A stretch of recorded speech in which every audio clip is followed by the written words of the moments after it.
I need oxygen. Give my best, and I watch us rise again. I'm ready to leave the past behind. I've shed my skin and made up my mind. It's a new time.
The time has come. The 8 teams have secured 3 wins in the Swiss round will now compete in the knockout stage in best-of-5 matches.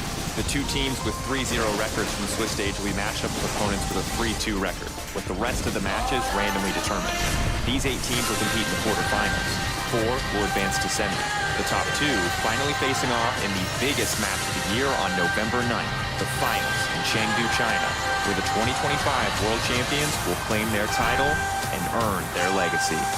Check out the full format explainer on the LoL Esports YouTube channel and catch all the upsets, comebacks, and hard-fought victories from October 14th to November 9th on RoLEsports.com.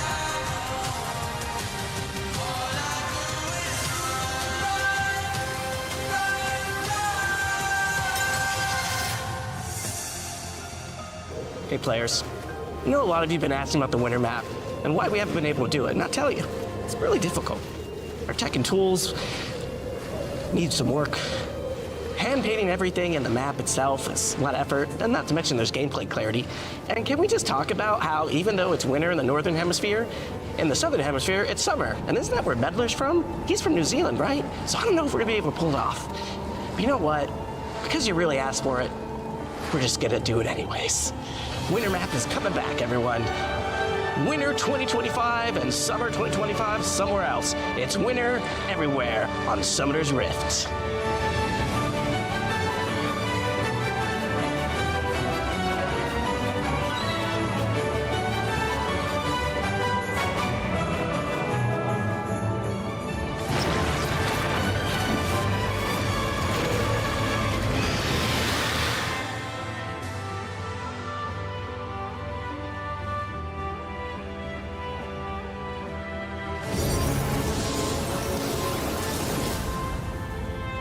We have a new mode for you that we're calling ARAM Mayhem. It's ARAM, but with augments. It combines all the fun augment-fueled variations of Arena with 5v5 ARAM gameplay. We want every champion to feel special and get to explore some combinations and fantasies that they don't normally get outside of Arena. It'll be live with patch 2521, so look forward to some mayhem coming to the bridge soon.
In a wild world, lost in its vines, make a sound, it comes to life.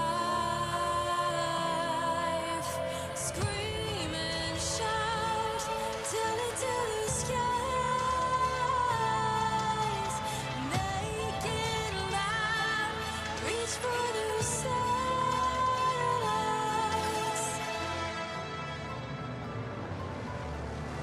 Is this the legacy we wanna live? Give up the ghost when we're just out of reach. No going back, scream to the heavens, pray for the weak, but that won't protect them.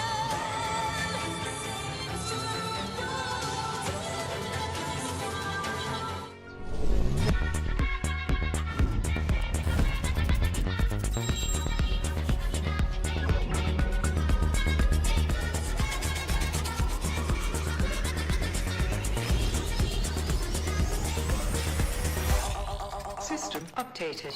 We will dance together. The future of money is here. Feels good.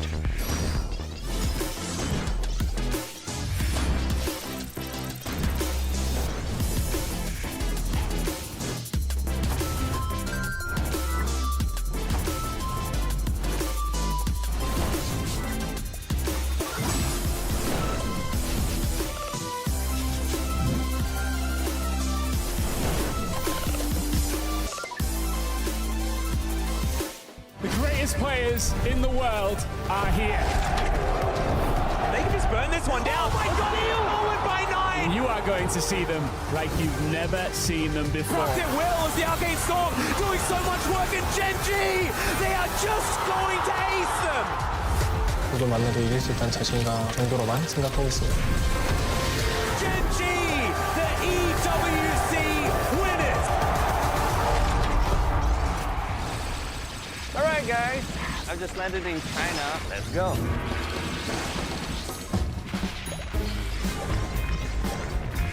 Play the local way. Pay your way.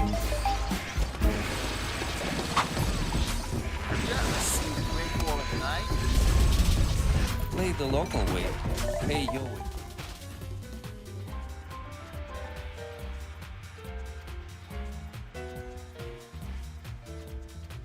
有，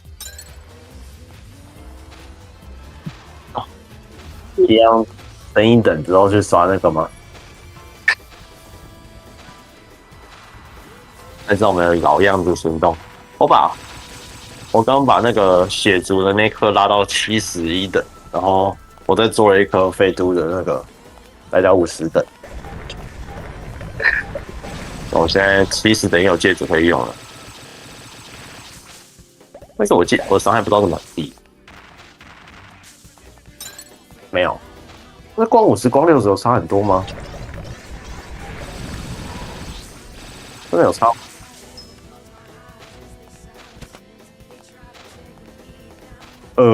那你有讲跟没讲一样。哦，干认真哦，不知道怎么没他妈跟我说过。不是啊，我以为他跟 ELD 那个一样，就是我拍什么？不是单纯差个50是，因为我没有特别做60的过。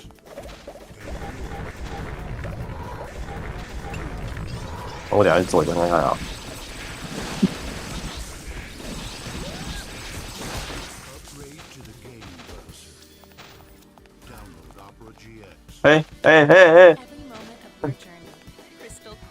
你关 AI 了吗？好，来，我们一样光5先哦。1、2、3，我控，没事，我控就好了。我会扣，你不用急着扣，因为我刚好要顺便换手，对吧？如果我在前面的话，代表我随时准备要扣他了。结果我们两个每次都会刚好一起扣到。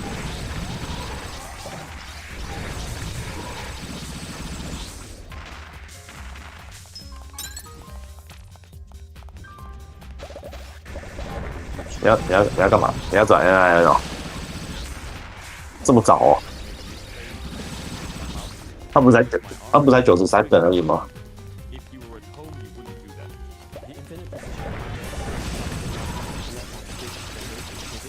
他是1等就有了吗？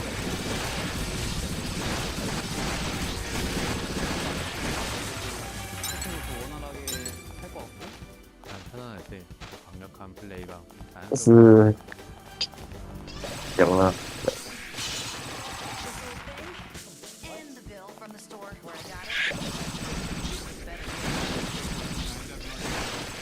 我觉得单纯是体质的问题，太脆了。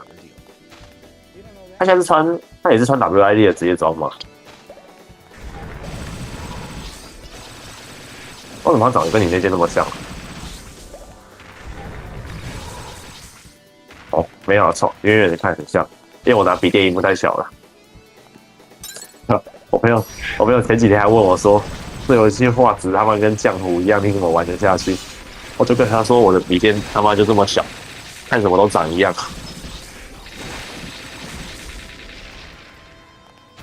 这一幕你就算给我4K，我也看不出来啊。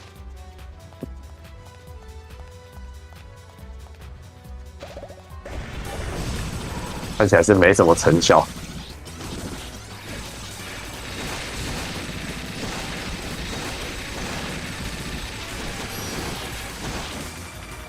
怎么玩是一回事啊，有没有动力打下去才是重点。连红带片，连红带片的话，那你还要卖他装备才算连红带片。你还要帮他出 DLC， 那才算带片。直接帮他带上他的资料片啊。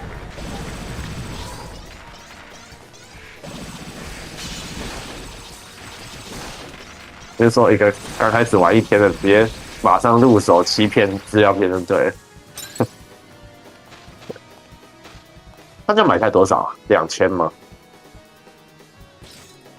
嗯，不记得买太久了。我甚至在回来跟你玩之前，上一次玩是2年前的。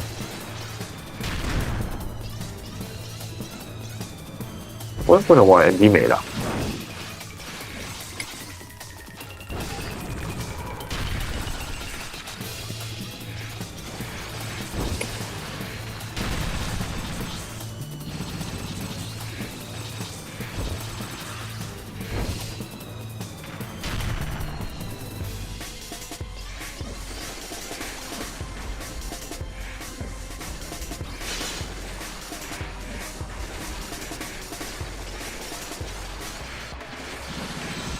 他在打我。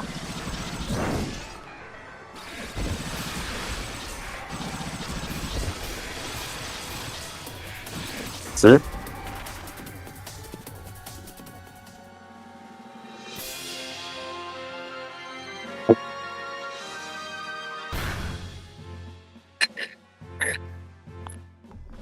看一下那个声号要什么。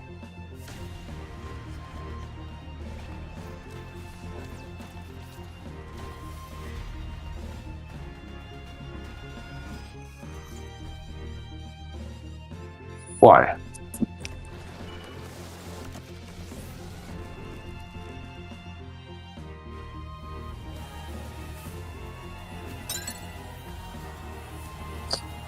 吉物狗的鞋子哦，好像ELD 才有。想办法是他妈最好是想办法就可以生得出来的东西。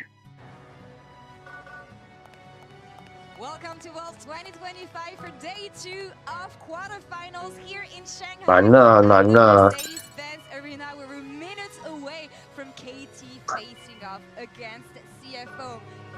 他属性称号那个。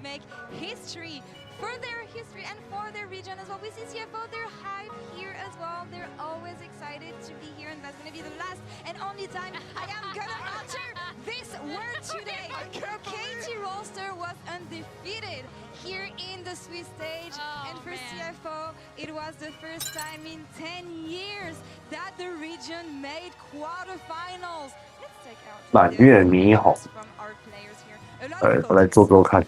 on the side of KT. And for CFO, smiles here as well. I'm Laure and I'm joined by... 那你的靴子里有蛇吗？ I'm positively animated here. How are you guys doing? Apprehensive. I'm very apprehensive. 它是红米还是霓虹啊？红米。 That's right. That's right. You want to exhilarated, even getting a little emotional, maybe? Okay. All right. Wow, you busted out all the YouTubers except for one. It's good. All right. Before we get into this, first we want to celebrate the 15-year anniversary of Worlds, where Riot has been hosting a bracket of memorable plays from World's history. So let's check out the next round. It is Spray's Ash Arrow versus the Shy's Aatrox against YouTube. Trying to punish. There he gets the inhibitor. Gorilla putting down 5. 熊。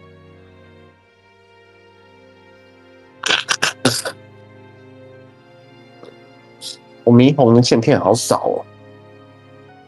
那哪里可以打到霓虹的线片？这个宝贝是，我记得有别的地方可以打得到。是，再排除掉明光。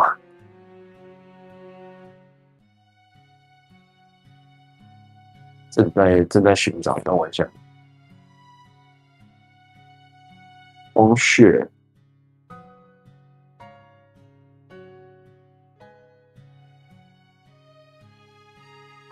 啊？怎么挂掉啊？我以为你说我的网络挂掉了，你想说靠背才刚玩而已。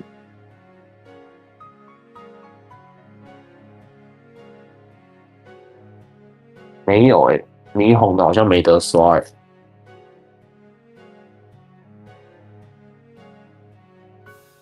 现在是没看到啊。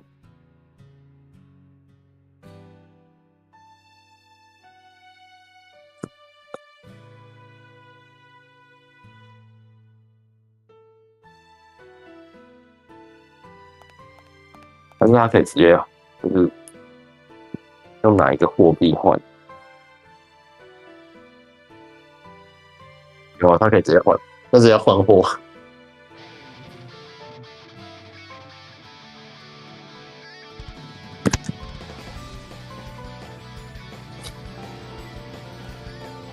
啊，你升等了吗？好慢哦。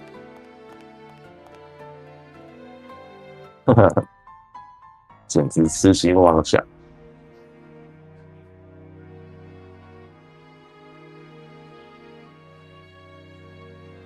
主要是加10%跟5%的魔攻，我真是觉得差不了太多欸。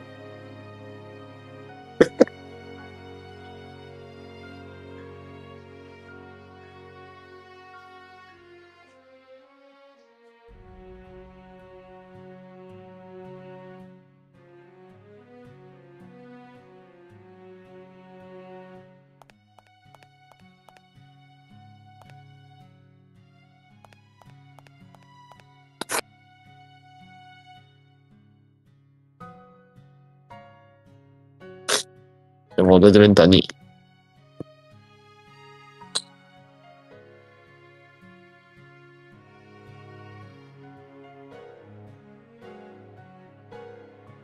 孔雀说：“别闹了。”对。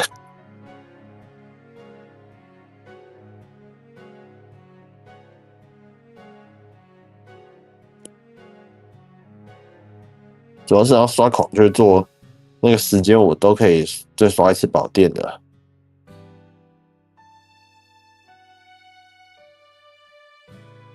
就是9而已，也不难刷，就单纯9啊。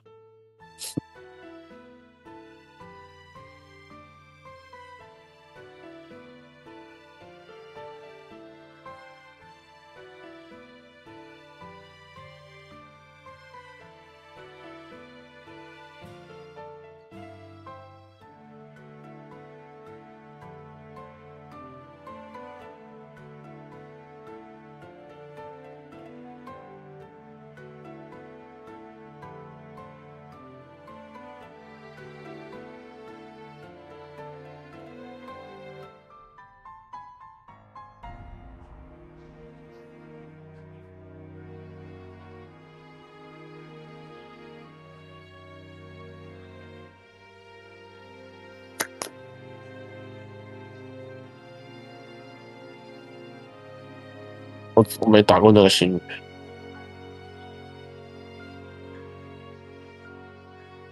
这我不熟。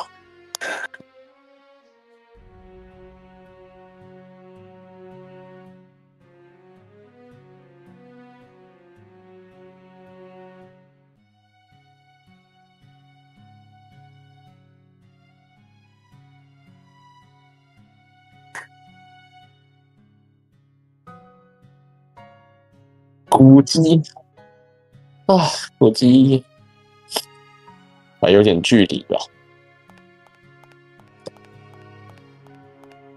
我们现在还在慢慢推进中啊，这边根本是他妈推进城吧。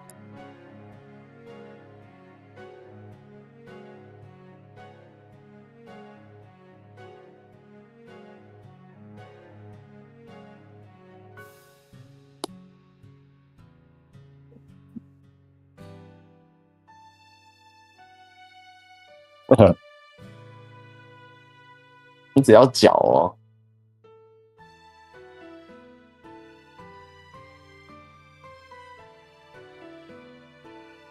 你说白板的直接装哦。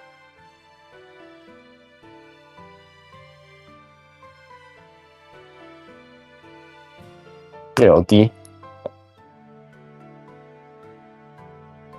6D 你要有底，还有得做6D 啊。有底，你有拿到哦。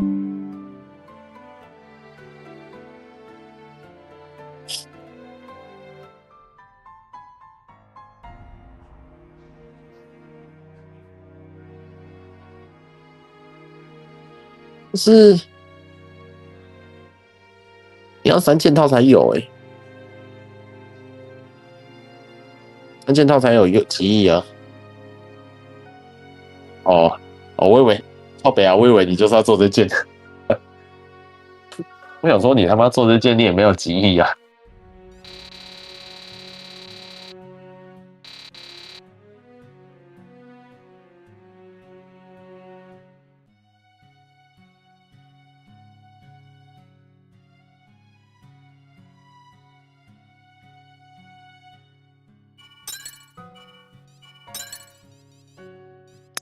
想要来做一个那个 WI 力的职业装，但我应该只打算做1件而已。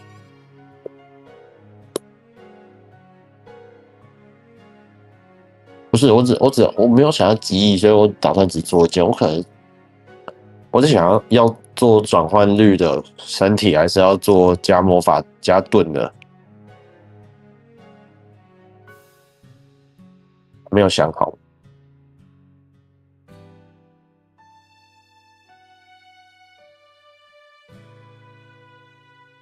ELN 的职业装好强哦！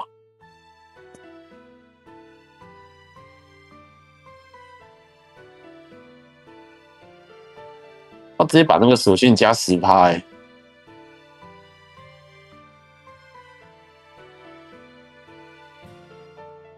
大家就是身体加手各加5%欸，整套加起来再加10%欸，就等于你有2只精灵欸。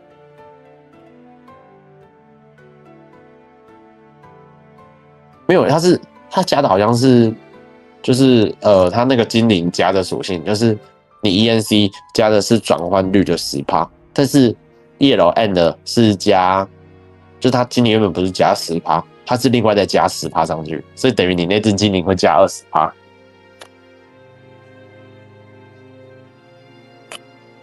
没有啊，你想，你原本要加到20%的话，你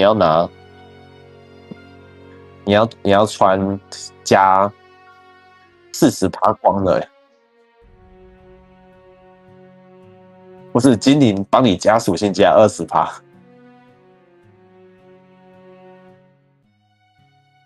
就是精灵原本不是只帮你加10%，它那个是加转换率啊，它是你光50，然后再多5%而已。因为它是加10%的转换，等于你从原本的80%转换变成90%转换而已。但是这个是直接加10%的属性。嗯，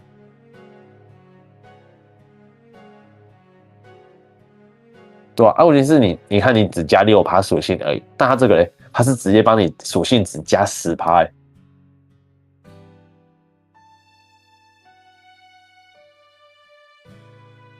全穿呢、啊，全穿那就加了20%了、啊。这样，那 ENC 才不会只能穿身体吧？对吧？哦，感那没得吃，那没得吃了，还以为2个效果都吃得到，呵呵，我还以为可以爽吃了。真的干，他妈直接100%加成。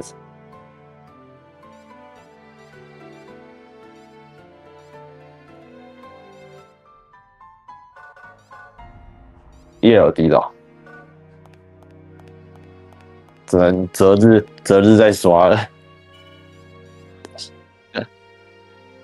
等一下不是要刷宝殿吗？宝殿那个掉落几率。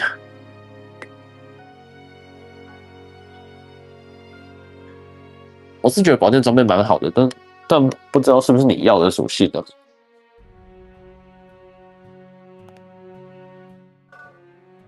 走什么？等级吗？还是宝剑？行，小孩都要生了，你还没生。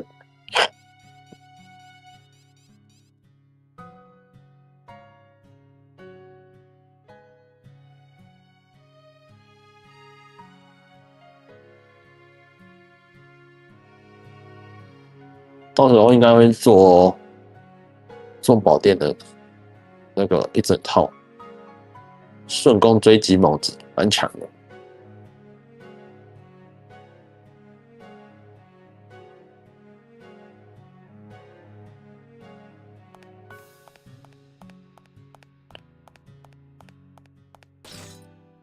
走，冲！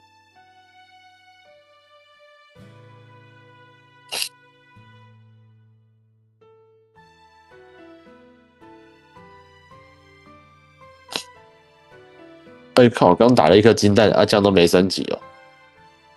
现在需要多少经验值啊 ？OK， 现在需要110万。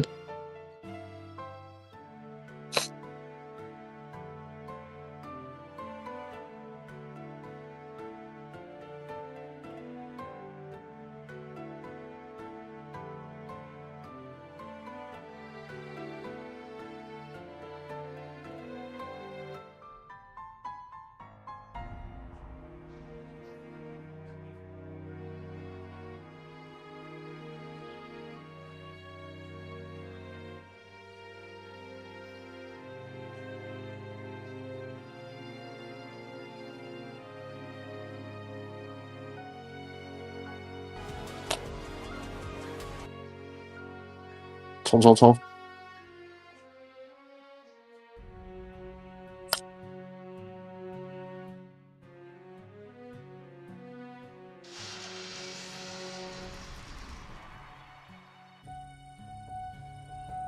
新星淬炼于往昔，或破案而生，或蛰伏而出。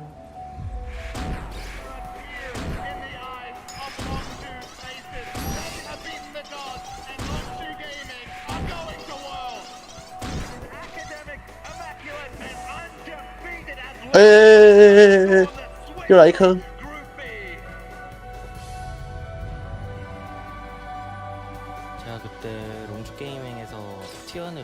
看能不能把小怪清掉。等一下，你不要动！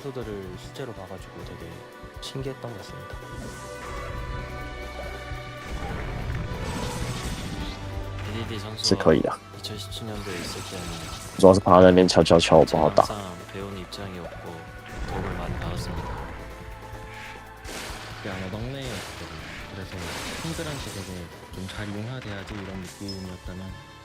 先把后面的清掉。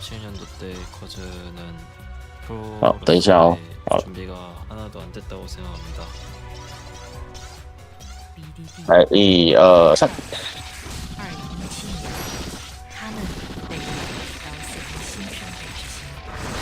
是，好打。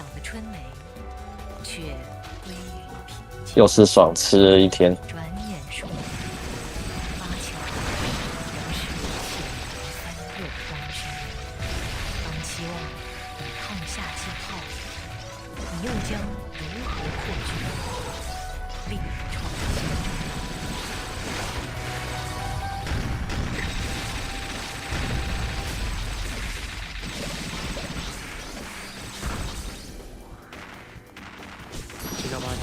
非常开心吧。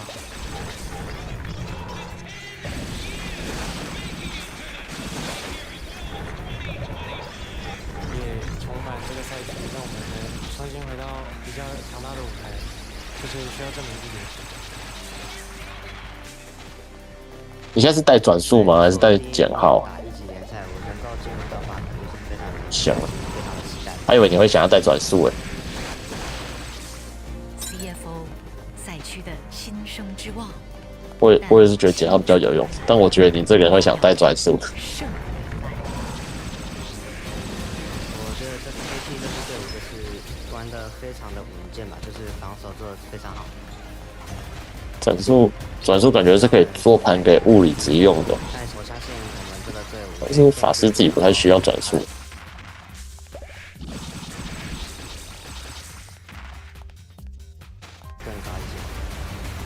但是物理值，它的降费只降左手啊。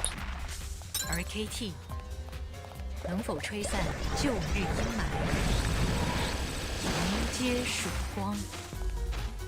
작년보다 올해는 제 실력에 확신을 가지게 되고 게임이 더 잘 풀린다고 느껴요.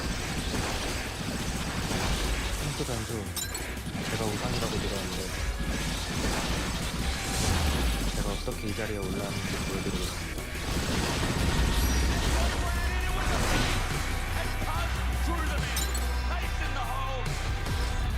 KT CFO Give your heart and earn your legacy.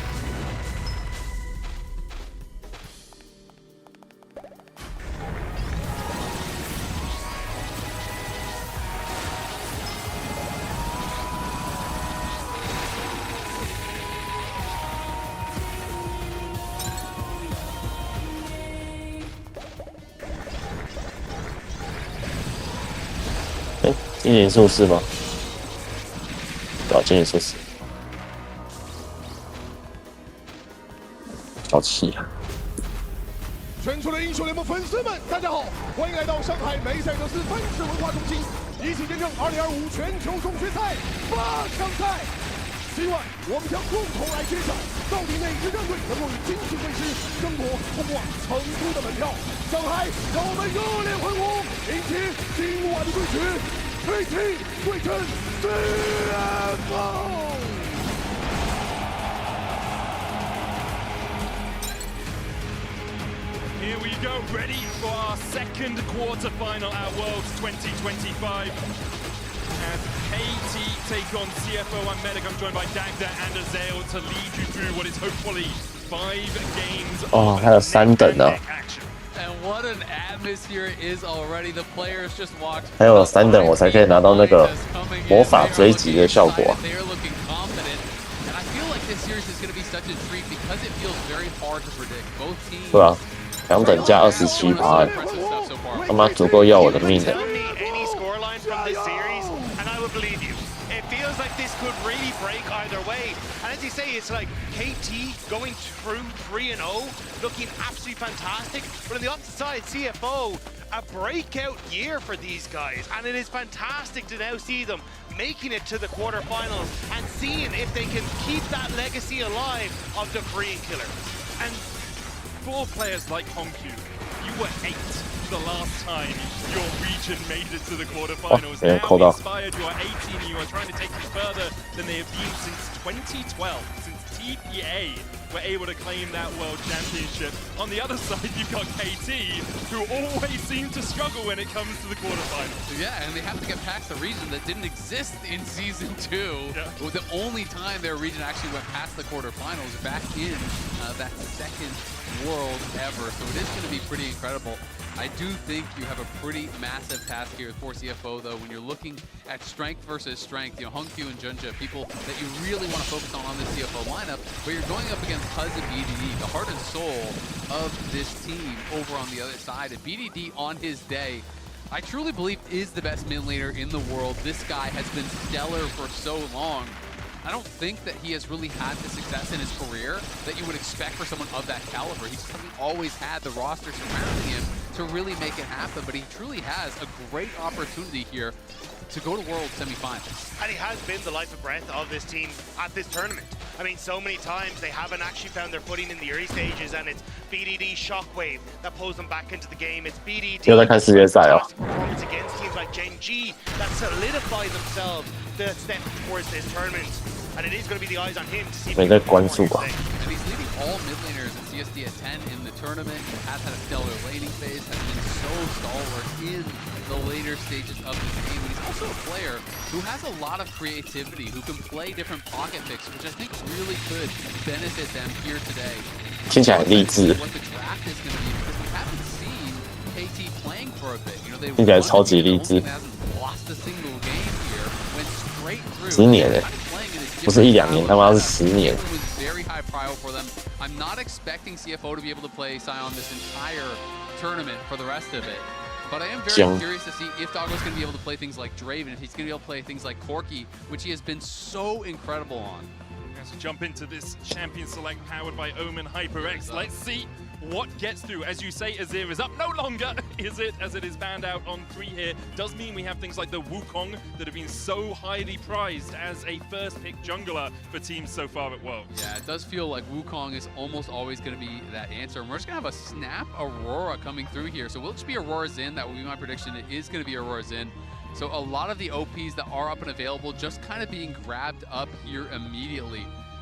And Rumble also up. I would think you're going to get probably Rumble plus the mid lane answer. Yeah, wow, that's fast. And I mean, look, both teams clearly coming in with a game plan. I think for KT, they've loved this kind of Wukong Rumble pairing when they're able to get their hands on it. I think Perfect's ultimates on the Rumble have been fantastic as well in solidifying some of these team fight wins. So it looks like comfort already for KT. And do CFO now just round it out with an answer in the top lane, or do they want to try and solidify that AD carry for Doggo before that pinch starts to come through? I would honestly love to see an Ornn. I feel like Ornn is a really good matchup in a Rumble. I feel like it suits Driver's play style, and it is going to be the Ornn. So we're going to have matched roles.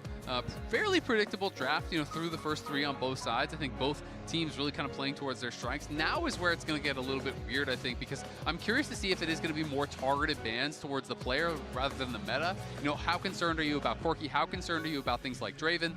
Especially because CFO is on the red side, or will KT just go something a bit more standard and say, you know what, you're not going to bring Draven out unless there's really a great opportunity, because Doctim can absolutely play a lot of these utility marksmen very, very well, and I feel like his job should be to neutralize bot lane.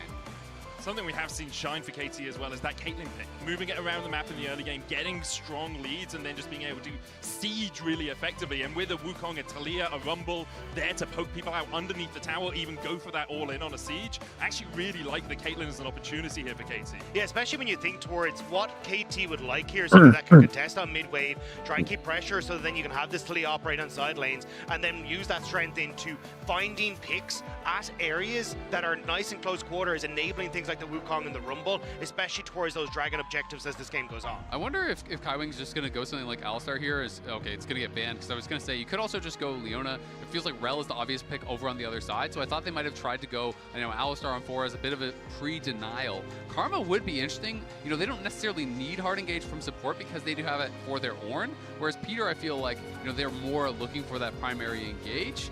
This would lead me to believe that you are looking for more of a real lane counter here on 5 with Doggo, which I think fits their style, because in my mind, CFO's bot lane kind of has to go ballistic for them to win the series. This to me says that they want, I was about to say, they take the Karma, you want to try and have Karma Ezreal in case that Caitlyn ends up coming through and you've already got an answer, but the Corki, already a great lane neutralizer. Doggo's been fantastic on it. It makes a ton of sense, and you now get to keep that answer in that support role as to how you want to try and operate. I really would like to see something along the lines of the ReL here. I just feel like, having that setup alongside the Rumble here, alongside the Taliyah, having that hard engage to be able to set up the seismic sub, set up the equalizer, I do feel like is really strong. Yes, you have the Wukong, but I feel like Wukong generally works better kind of as that secondary engage or engaging at the same time. And when you have the Ezreal, yes, you can play like Ezreal Karma and that sort of style for lane dominant, but you can also just leave that Ezreal alone and go elsewhere. And instead, it's going to be more of a neutralizing pick here. Braum obviously gets a ton of value against Ornn, so that is probably more what they're thinking about. Yeah, it just gives you so much value into that Call of the Forge God, the Unbreakable, blocking it before it can get the knock up through your team. Alongside that, Braum is okay at following up engages. If the Wukong goes in, you're jumping with a stand beside me next to him, starts to get some concussive blow stacks onto the team around him, and then you have the follow-up from the Taliyah and the Rumble if you want it. CFO now looking towards their support. That counter pick for Kaiwing, it's the Nami. So before this year, if Kaiwing had ever played Nami, I would have said, nah man, that's a loss, it's a free L. But from this year on, he has actually really leveled up his game on these enchantments. Yeah, it does mean though for CFO operating in team fights, they really need to be careful on how they use these like double ultimates on the Ornn and the Nami, because Braum can get a ton of value on them in team fights, and especially when I'm looking at KT, their one-item spike is incredibly strong. Double Triforce if you want to, the Sunder Sky even for the Wukong if you want to operate on that build. There is a ton of value that you can get in and around that mark, and if CFO aren't careful about their team fights, KT can snowball off of this single item. They absolutely can, but at the same time, Nami obviously really strong laner here, and this is going to give them a lot of power in this 2v2. Unless you have Cuz getting down there in the bot lane, then I don't think the Nami should really be that scared of this matchup, and we've seen how aggressively Doggo likes to play, with this Corki. He's like frontlining on Corki. He's playing in your face. He's daring you to engage on him, where he can then, cleanse, flash, Valk, etc. out and punish people who are going in. And with the Nami, being able to buff you up, that is going to be even more powerful. So excited to see what kind of an advantage they can actually build here. Have our eyes down towards that bottom side. Doggo, the real breakout star of the tournament. He's been impressive from time to time in the past, especially MSI when he subbed in for RNG. I think a lot of people started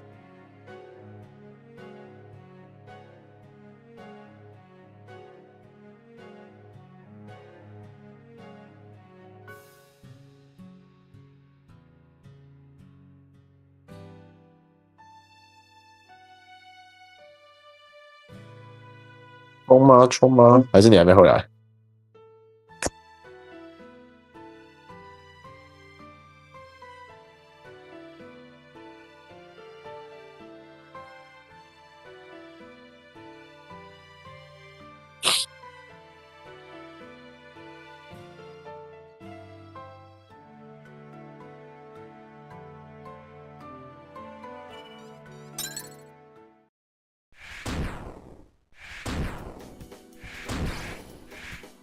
哦，这夜楼还有多少的声音等啊？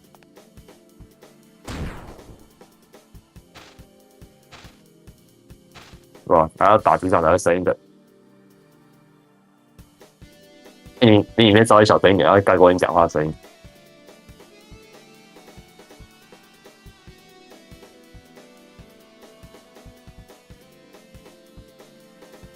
现在没有，现在没有了。刚有，不知道是不是因为你没有讲话，所以麦克风没有帮它降噪的关系。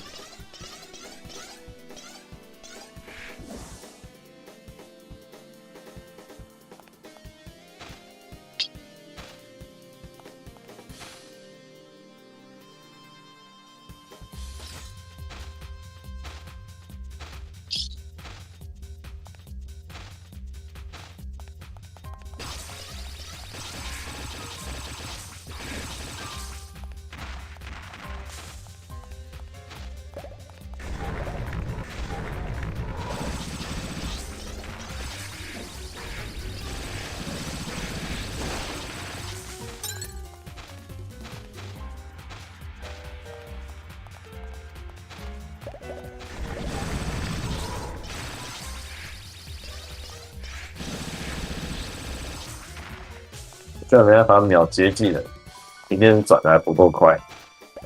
等我做一个顺攻出来。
But it's KT who are able to get 2 off the back of this. Yeah, and Doctam walks away with 说你讲话还是 the Ezreal here. We talked about, how you're drafting. 电脑没有，电脑目前你讲话就听不到。 And Doctam is going to be in such a good position now. Got the early kill plus the assist, has double buffs, and the wave is pushing away from the Corki.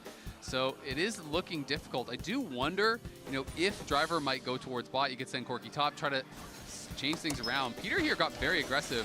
Flashed in, Q flash straight up onto Junja. Went a bit too early, let's be honest. 妈，每次都开不到，真的是够多了。 But the fight still looked very good. 反正不要被毒死就好。 They moved over first. They really were putting so much pressure on in this fight, and Hongqiu just couldn't really get anything going. 不要毒死我，不给我也没差，没意见。 It has been 12 days since they last played a game at Worlds. They have only played 4 games at Worlds so far. And I think, although it is only the first fight, we see still where they shine, that skirmishing, that team fight, working out well for KT. Although, perhaps slightly odd that it's in the early game where they tend to struggle. So Doggo is moving top. This is what I was talking about. I mean, the bot wave was absolutely screwed after that. So, Doctam gets a kill. The wave is really bad for you. So it's so terrible for their 2v2 on bot side. You can see 500 plus gold lead.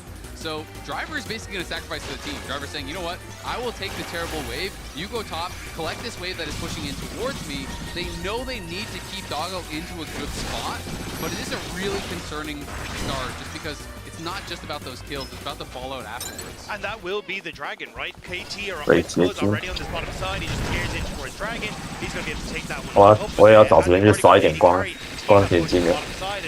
这光天长一直用了3颗。 is going to be fantastic for the style of composition that they have. And that wave is still frozen against Driver, so he's actually, as they go up, he's going to try to run down. 还记得那个光廊是哪关吗？ He'll be able to get it pushed in, thankfully. Junja covering in there as well to make sure that he gets it in. Driver obviously not involved in the bottom river skirmish, so does still have his flash, has his TP. But, for the moment, KT in a really strong spot in this early game, about 1,000 gold ahead. First Drake at 6 minutes, stacking those up. And we talked about 1-item spikes for KT.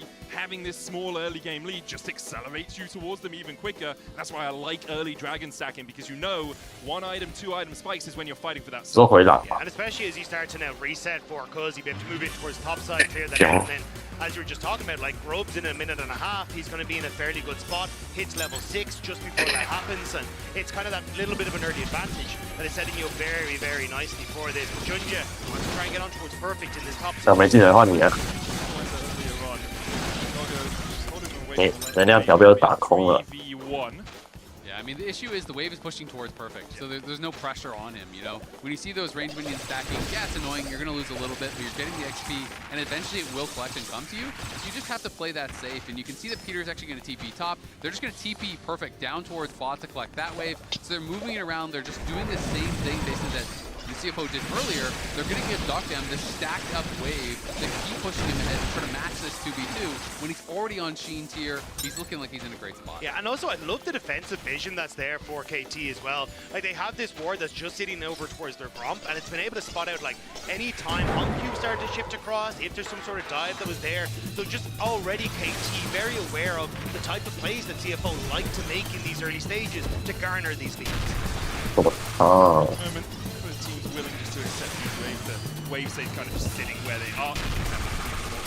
See Doggo.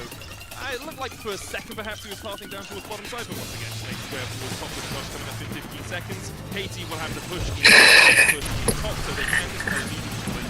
Yeah, the big edge is the driver still has the TP, right? He's actually held onto that. We're perfect TP down towards bot side. So I do want to see CFO actually challenging at these grubs. They should play aggressively for them because you have that orange teleport. But Cuz has gotten here so early. Oh, He's let you sneak one grub away. And then honestly, as KT, you don't really care what happens after. Sure, you'd like to get you definitely don't have to.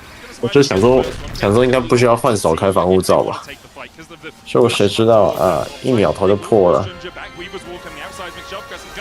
From Ginger, he looks for the re-engage. Second grub secured there. It's CFO that get it. The fight continues as BDD looks for some damage from the side between worlds. Goes Hongyu, dives onto the backline with a Cyclone. Already takes down one. Doggo so late to this battle. Cuz looking for that flash across the wall and dashes to the grubs. Call to the Forge God from Driver. Lands the knock up onto 2, but he's so low. Gets another double knock. Unbreakable is not enough to stop Driver. And Hongyu forcing another kill in. Dogdan starts to turn onto Doggo. Flashes across the Aqua Prism. BDD still so healthy. Hongyu trying to dissuade the enemy mid from getting on towards his backline. Cuz going in. Driver escapes. Doggo does too. Kaiwing does too. And somehow Hongyu gets his way away. Dogdam still looking for more. Hongyu dodges away. And in the end, a 1-for-1 exchange. Yeah, 1-for-1, but the problem is they're losing a lot on that bot side here. They're losing plates. They're losing minions. It was a 5v4. Driver joined very late with the TP if he was going to actually do it, and Doggo wasn't even a part of the beginning of that fight. So even though there was technically the man advantage, the fight was very disjointed from CFO. And a lot of that was perfect, chasing the Ornn out, so he actually couldn't TP for an incredibly long time. So you already get this focus on towards Junja, where KT able to try and play through this in this slow portion of the fight. But as this TP comes through, they've already gotten one, and honestly, a couple more of these skill shots landing, it could have been a very different story. Cuz gets out, but watch Driver here. Dogdam misses one Mystic shot there that could have actually been the kill on the Driver as he starts to step away. CFO were able to get one back. Doggo goes a bit too far here. And BDD on the back of this misses the seismic shove here. That could have been another kill. So realistically, CFO lucky that they managed to get away with how this went. Yeah, and honestly, it would have been a game ender. Like, they could have gotten all 3 of those kills, and then that's probably all she wrote. The game will, of course, go on, but still, it is fantastic for KT. You're down a man, you get a grub, you get plates, you create this lead on Perfect, and you get the TP off of Driver, so they're going to have TP advantage here in just a minute or two, and I think KT are feeling super confident about their position in this game. Managed to get 2 grubs out of it in the end as well, means that they have that feat of objective stacking at 2 of the 3 required 4 feats of strength. Next Drake in 30 seconds. Yet to see that Trinity Force for the Ezreal. I'm sure KT will 算一下，我们打完整场宝剑差不多半小时。 before the next Drake fight, there's a Triforce on Cuz, and on the other side, it's still mostly components apart from a Sundered Skull. 我们昨天这样打快多了，而且也没有说比较难打。没有，我觉得打一时就好，真的。人家连你把人家拉走，你直接把它关掉。 I mean, it's a tough question, right? Feats will also go over if you lose it, right? And losing feats this early also feels really rough. But I agree. 怎么今天一直来蛋的？ They have push on bot, they have push on mid. They're there. 等下，那个旁边机器人会电的，我们先把它弄死吧。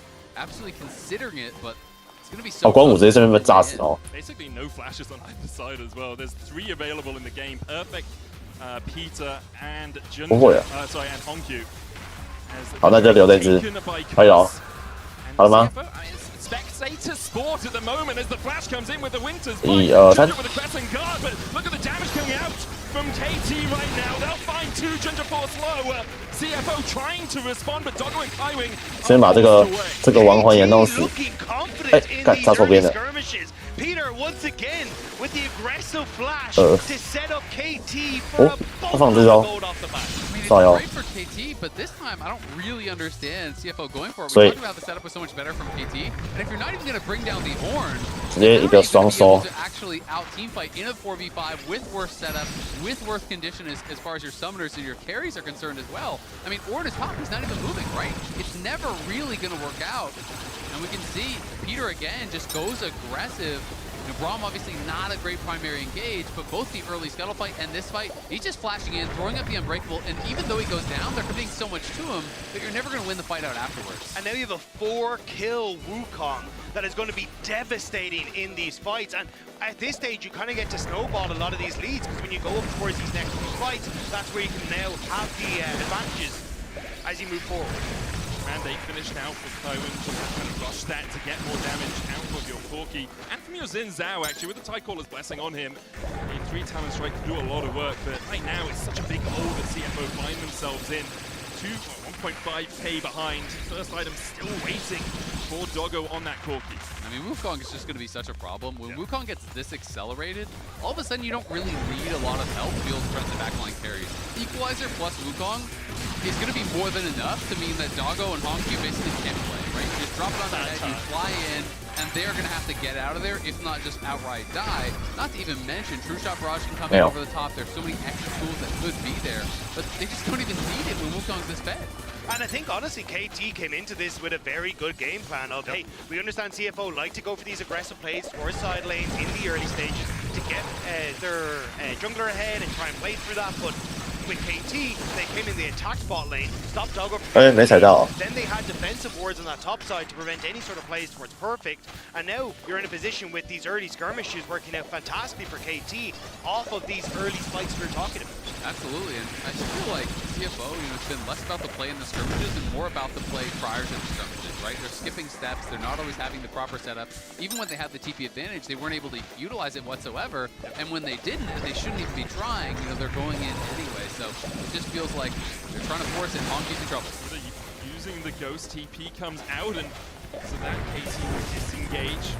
They get the Summoner out of drive, and that's all they're really looking for now. You can see the pings going on Rift though. It's like, okay, we can have a man advantage on the top side. Driver has to stay bot. We reset Perfect out towards the bottom side, and then we can go for that hell. It's still a long time before anything on the bot side spawns. 2 minutes on the next Drake and 5 on the other gun, as Kyling's chunked out by Dockdown. In the end, he will just dash across that wall. And look at the map. No one was even moving towards topside, so that's more minions that are going to be falling here. Now Hongqiu will get back, will TP up there, so they're going to be able to fix those wave states. But KT really happy to just take these slight advantages. Peter now has the redemption complete. You can see Blackfire Torch done there for BDD.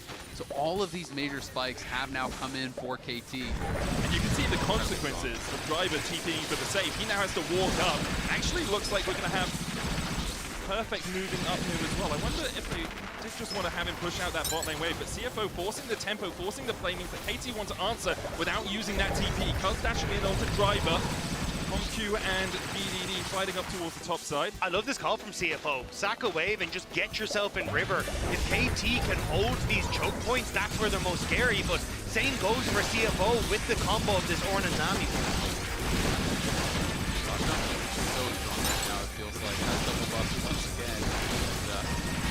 Set up very well. Doggo looks like he's heading down towards bot side, so I think CFO will be potentially getting him that blue buff, it looks like. And see if they want to try to challenge, because Perfect is just kind of pushing once again, pushing on that bot side, has the TP advantage. If no one's going to answer, they're just going to get the tower. And I think that's where CFO needed to pull the trigger faster. Now it's Driver who might get caught. A little bit, uses the Bella's Breath, gets the knock up onto the Braum. Activism coming across, Unbreakable down, Doggo Valkyrieing in, as Driver's forced to flash away. KT with a TP are going to have a 5v5 in a second. Tidal Wave out, casting that second Cyclone lands it. Doggo caught out first, the Equalize on the backline. BDD finds him! With an unraveled Earth through Hongqiu trying to get in. Backline to get damage on Peter. He'll find one, but he's burnt where he stand. Roast rabbit for dinner. Perfect as KT once again come out on top in the fight. Yeah, KT come out on top again. This time CFO tried to really punish Peter there, but as he got bubbled, he throws up the wall. Doggo valks in, and they immediately turn to punish him. Peter throws down the ult. That forced out the flash, and then everyone from KT just piled in on Doggo. They knew it was all about the Corki in that fight. BDD has a great ult to follow it up. I没死。剩92滴血。A bit too much. It's not the right target to valk in on. No, not at all. As you say, the Unbreakable goes up, and it's all sad times for Doggo. Immediately has to try and flash away, and everything is burned to try and keep Kuzafe. So as BDD comes in, and that great ultimate again from Perfect just keeps CFO at bay. There's a few extra kills picked up on the back of it, but again, CFO are just struggling to find that success against KT, and now we move towards the Dragon. Hongq gets himself a little bit of goal. Now 4 and 3 on this Aurora. Has the Neandries and a needlessly large rod, but no ultimate right now as KT are going to fight around this Drake. It's a bit of a flank from BDD. The Weaver's Wall could split the team. Jinja looking for the poke driver going in. Bellows breath popped. It's the poke from CFO landing a little bit more. Hongq though gets the weirding onto Perfect. BDD on that flank position coming in through the bot side. The knockback with the blast cone pushes Hongq. 89了，舒服了，舒服。 Drake down to 1,000 secured by Jinja. Goes in 好 with 像要上强力 buff 了， flashes away and somehow survives. 直接无情开扁。 With the seismic shove, he'll pay for it with his life. The equalizer on the back line, though, is going to find another Peter looking for more with the Winter's Bite. And the stun on Hongq allows Docdam to get his second. The ultimate cooldown was up ever so slightly faster for CFO, but as KT's ticked down, CFO 你先打，我看一下我电脑有没有放位置。 Because they were barely missing the ultimates from Perfect and Cuz. So they didn't want to hard commit to a fight prior to that. A great smite steal from Junja does save that from being a complete chase under the tower. Doggo falls first, the turret falling low. Docdam was taken out by the tower with Doggo's assistance, but KT in the end do find the kill. TP coming in as Driver looks for a flank position here. Does have the call of the Forge God. Isn't gonna use it, doesn't know where they are. There's no one home. CFO are trying desperately to make these plays happen, but they just cannot find the moments that they need. Committing to Dragon, sure they get the steal, but losing so much again off the back of it. Yeah, maybe we can see it one more time. And we can see, look at the ultimate cooldowns here at the bottom of your screen there for KT. This is why they are playing it slow. They want to keep them interested. They want to keep them round. Jinja goes in, lands a great smite, but they know Perfect is about to have his equalizer back up. He had a fantastic ult across the entire CFO team as they are retreating. And then Cuz, his Cyclone is coming back up just about now, so they know they can continue to push forward. I've been really impressed with Perfect's Rumble ult usage throughout this tournament. He's been spectacular on it, and we're seeing it throughout this game as well. He's been catching several people out with that, even finishing off Junja at the end. And now KT, it feels like you kind of just get to dot your I's across your T's. Like, keep EDD in a side lane, keep up that pressure. They're going to take Riptide off the back of this, and it looks like for CFO, they're going to try and overload this bottom side of the map. Perfect can probably just, yeah, I think the wave's gone, so it's just a nothing for them. It's really tough because the right side obviously is that Soul isn't right around the corner. They've delayed a little bit to maybe try to find some picks. But the downside is they don't really have a lot of ways to create explosive engages, to create that action. And as long as Peter is the one face checking, you're never going to really get a winning fight if he has people behind him. It takes too much of their damage to be able to actually knock down this Braum. You also just don't have the range. Yeah. Like, you've got a Tidal Wave, Forge God, and an Unbreakable on the other side, which is going to eat up those very easily for KT. I think if there is a team that won't give up, though, it is CFO. Yeah. We've seen it every single time that they've fallen behind. They will keep fighting. They will keep fishing for picks. So if KT start to get lax for a moment, that's where CFO can try and find these picks. Now, it's not easy, but definitely this is the team that will find them, but I think they're getting caught. Man, this 或者他把它压下来吃我的技能，顺便换武器而已啊。 The oysters are falling as KT collapse. 所以 Driver 早一点换 stand up, put another pearl on the necklace. KT as 2 more oysters fall. And Peter just blast cones himself in there. He said, we don't have a gauge. We don't have a gauge. Are you seeing this game? Peter is just flashing in on CD. And this time doesn't have the flash, but he has got no problems at all. My man knows his role. They are snowballing. He's just going to throw himself in your face. And if you don't respond, you're just going to get wiped. This was the first time Peter got to fly to the country, and he was like, what am I doing in-game as well? 看你佣兵是怎么设计的吧。如果佣兵只会放双语的话，那确实有点好吃。这我不知道，那我们今天真是他妈一直出诶，怎么回事啊？双方两边发现了。 我说难得还有人要玩，等下多来几颗金蛋。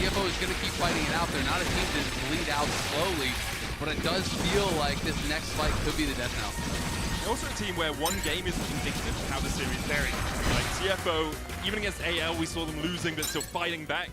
The question is, will they get the Scion? Will they be able to find ways to fight back against KT? Because a lot of it can be defined in draft for them, where the rest will come in instead of Driver as well. I mean, it was also true against Likewise, right? Likewise was at Soul Point, was up 3-4K in that first game against them, and they just kept fighting. And yeah, it did take a mistake from the other team, but they were able to capitalize on that, pull the game back. So they have to keep looking for these plays. You're hoping for a hero moment. Hongkyu has been the only one that's been really even close in gold, it feels like, for a long time.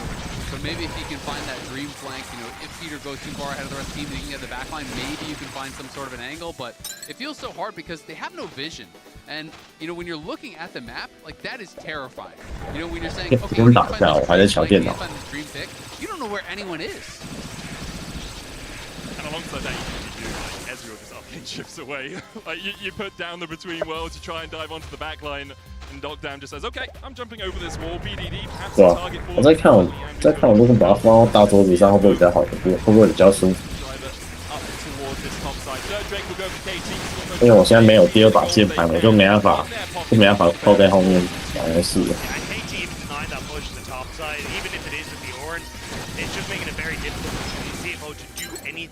但我的键盘一天不回来，我就一天没有键盘了。That kind of feels like where KT will just get to blow the game open. You end up picking it up, you push in, and Doggo just able to get out of there. 跟打对不对？ push in mid, Weaver's wall being used as well, and CFO just forced away from defending their own objectives, their own towers. Hongkyu, looking for the weirding, won't find too much more out of it as Peter's able to retreat tier 2 towards the KT. Yeah, small little advantage there, but Doggo did get the Cyclone out, they did get Peter low, and the Ornn upgrades are starting to come through. Driver has his first ornament, so some small little things working in CFO's favor. They know they have some tempo because Braum is low and Wukong has no ult, so they're going to try to push up, see, will KT overextend? Will they make a mistake that we can try to capitalize on? Of course, every shot is a long shot from this game state, but you've got to take your chances. Yeah, and I think CFO have been the team that have done the best, trying to get some vision down around the Baron. 45 seconds until that's up. Nothing too deep though, which might have given that opportunity for a flank play, but KT, they're going to continue this push. Hey, as long as they push these waves back, it makes it difficult now for CFO to test on the vision point that KT are going to be able to start. We are getting towards 2 items for CFO. Trinity Force Manamune complete for Doggo. Hongkyu has the Shadow Flame Liandry's. Got a Sundered Sky and the Black Cleaver for Ginger. So if they can find the backline, they will be able to get through them.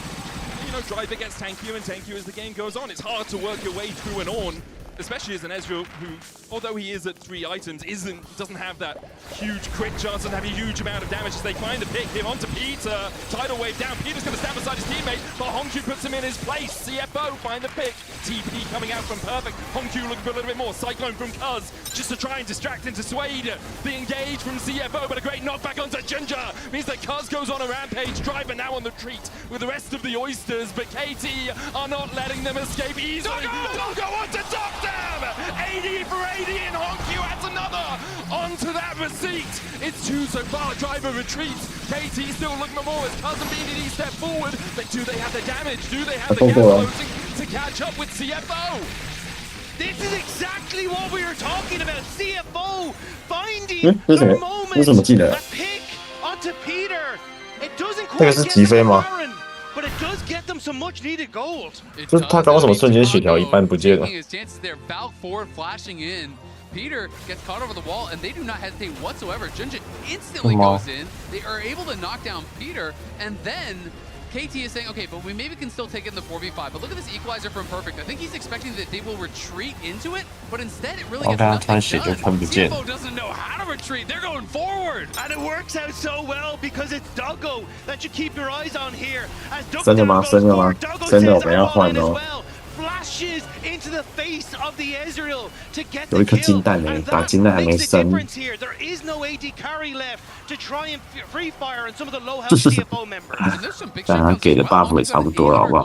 That is going to get him the death cap. Another ornament comes through as Driver gets some more experience. That's now a couple upgraded Ornn items through here for CFO. Yes, they are still in a pretty big hole, but look at the damage from this dynamic duo, Hongkyu and Doggo, making it work for the team. And as much as Doggo has been around for a while, we've seen him at MSIs. Hongkyu is the opposite. It is his rookie year. He won Rookie of the Year and Player of the Year over in the LCP. We saw him first at MSI challenging, and now here for CFO on the international stage in a quarter-final.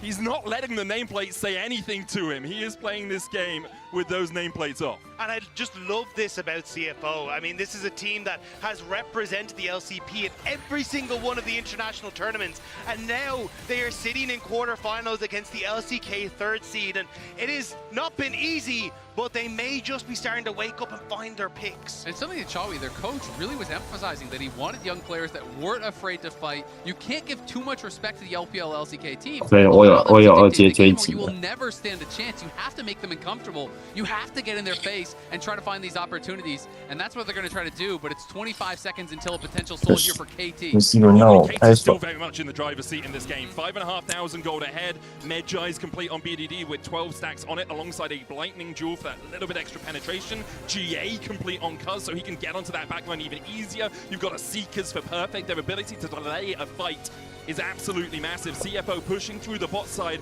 to try and get a bit of priority to get into River. And that's the risk. If you end up losing a fight here, there's already waves knocking on your inhibitor. But KT, they start with the Dragon. Break begun by KT. CFO walking into fog of war, and war it shall be. Equalizer on the backline. Driver stepping forward. Chemtake secured the soul for KT, but is the fight going in their favor? A great flame spitter from Perfect with that Seekers goes golden, but then goes pop. CFO find one. The dive in from Cars onto Driver. They'll get one in response. Junja forced away. A weirding from Hongju, but BDD's on the flank as he looks for the damage. Can't quite find it with that threaded volley. CFO being shepherded down towards this bottom side. Junja looking for the engage. Doggo dived on, pops the barrier, but then it's put in the dirt. The dive as well from BDD. KT split the fight. Find 5 in the end. KT wipes CFO off the map. They get the soul, and it feels like that will secure game 1. KT just too strong in these team fights. They were cut off. They were corralled. And they were shot down. CFO, they were hoping that could be their fight, but now KT, they're not actually going to push for the inhibitor. It looks like they're looking at Baron instead. It might not be the game-ending fight, but it was definitely the MasterCard priceless moment there as KT secured the soul. With it, they go to 9.5k ahead when they secure this Baron. But CFO, you are walking wounded, you are limping. Perhaps you can find some sort of first aid to get you back in the game. I feel like that was the last fight, you know, the last realistic chance they had to get in, and KT just set it up so well. Look at Perfect's positioning here. He slows Junja multiple times with the Electro Harpoons. Then Peter is there to keep him away. They know all we have to do is keep Junja out of the pit. They secure it. It's a great equalizer to soften them up. And even though the early moments of the fight are pretty good here from CFO, Doggo lands a great big one. They have Peter and Cuz low. BDD and Doctum, they're full health, and they know this is where they're going to succeed. Yeah, it was that early flank from Peter putting so much threat onto Hongyu and Doggo that bought the time KT needed to work through Driver, work through that front line, and then corral them into position where they can knock them down. Towers falling now for KT, and it feels like that base is surely going to follow soon. CFO, 5 players trying to defend this top lane at tier 3. KT with the Baron for the next 2 minutes. Continue to push in. You can see Perfect's slowly guiding a wave in that mid lane. KT would have wanted these synced up because now they have to back away. Perfect's going to start to walk his way across towards this top side, then goes back to mid. Again, the waves not quite synced as well as KT would like them, but they do have a few moments here as CFO trying to defend mid. I mean, KT's gold lead is also kind of lying to you. Doctum's sitting on over 4,000 gold. He's not based in He's only got 3 items. Yeah, he hasn't bought in forever, so he's on equal items to the Corki right now. Weaver's wall out.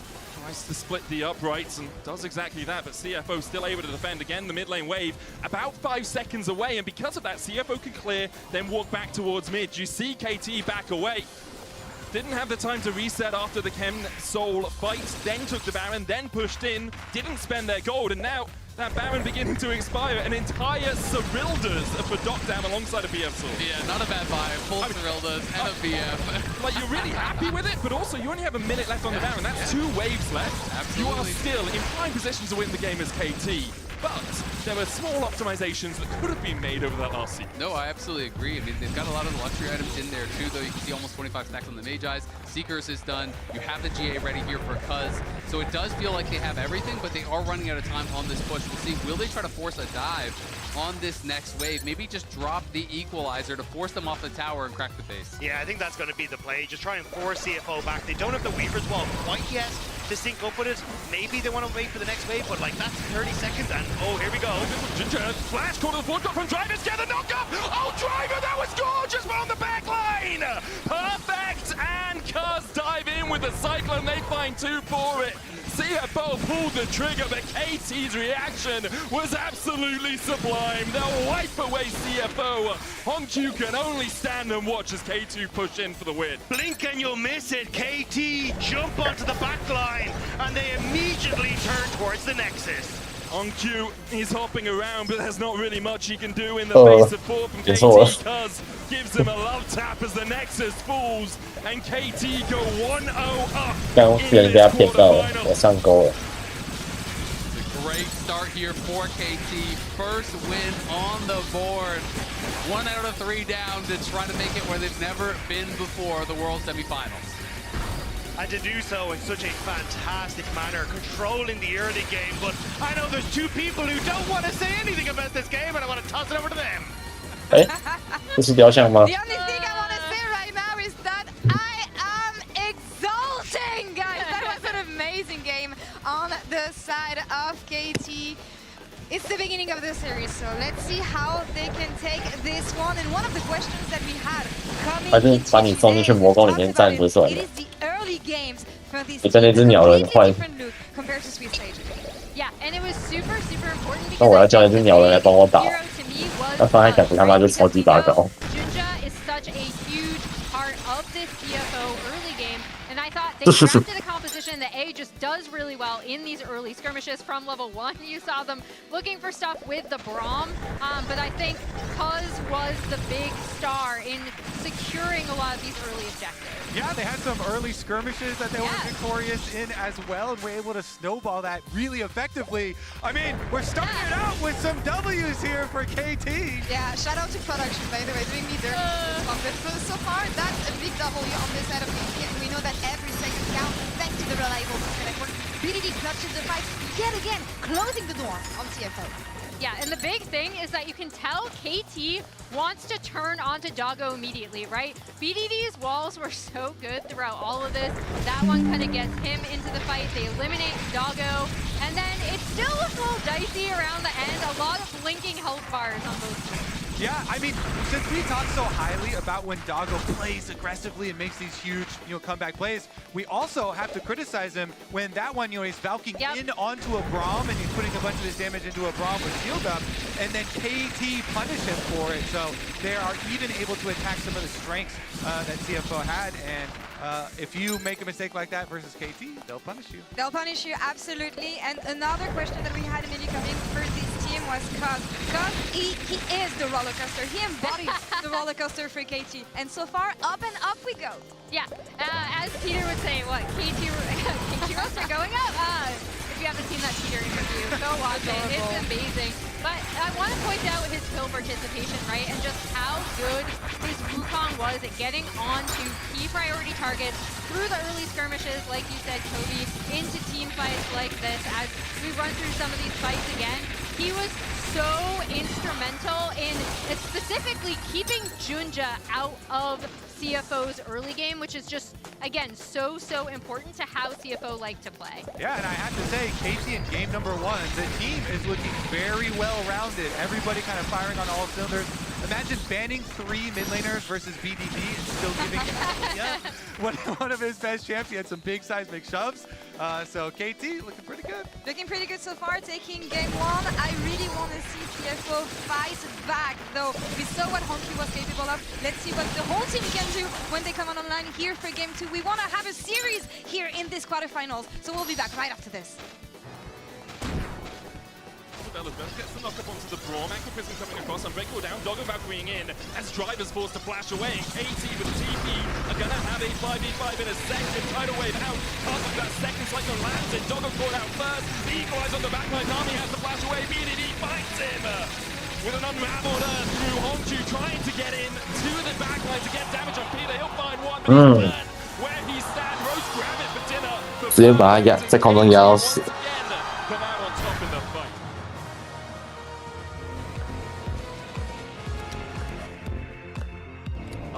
보세요. 옆에 선수랑 붙어서 볼게요. 카메라 감독 지나자마자 옆에 선수랑 붙을게요. 好，稍微走近一点。对对，就是这样。 아 좋아요. 미드 선수가 좀 미드 가려. 안녕하세요, 티란의 오너입니다. 네, 이렇게 또 8강 경기장에 왔는데 피크체크 잘하고 옵니다.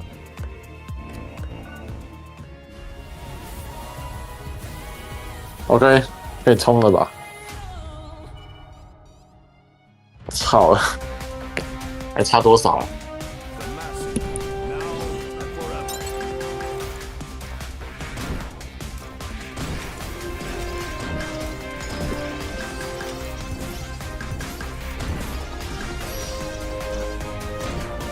等一下，你不要打，我想试个反派，就我试一下反派。你去看开这个buff，秒不秒的掉了。 An update is required. Financial system updating. 差一点点。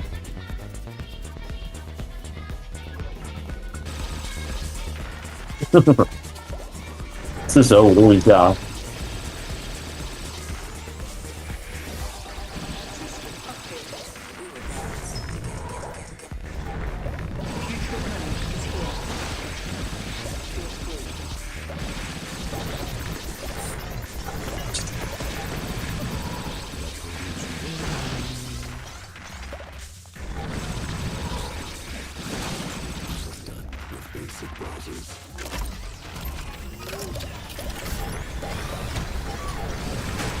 Your setup wants Opera GX, and you're holding it back.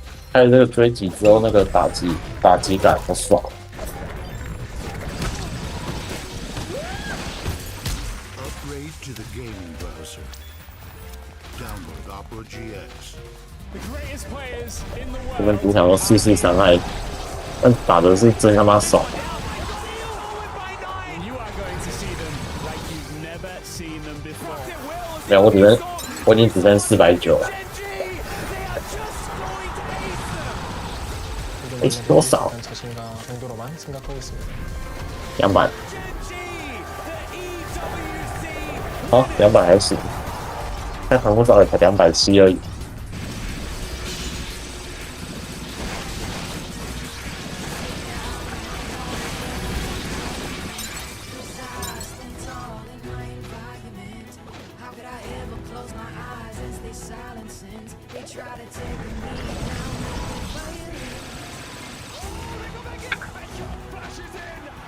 理想很丰满 ，MP 值很主宰的。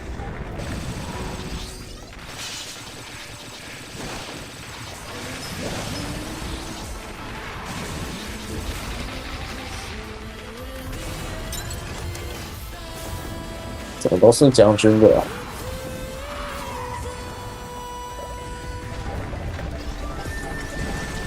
对，别呢。 我那季都是将军转上来的、啊。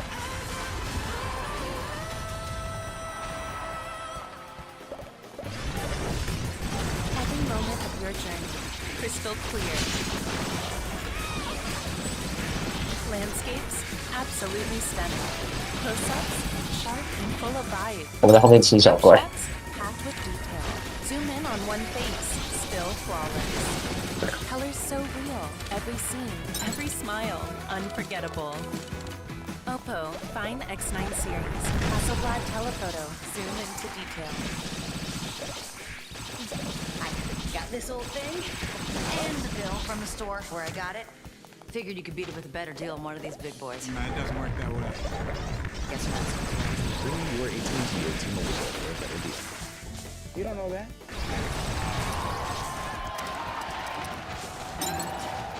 Red Bull gives you wings.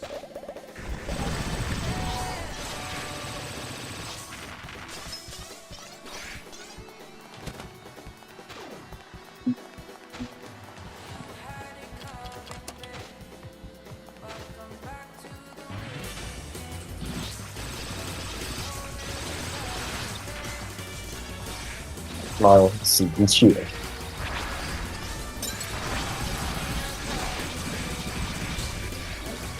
哦。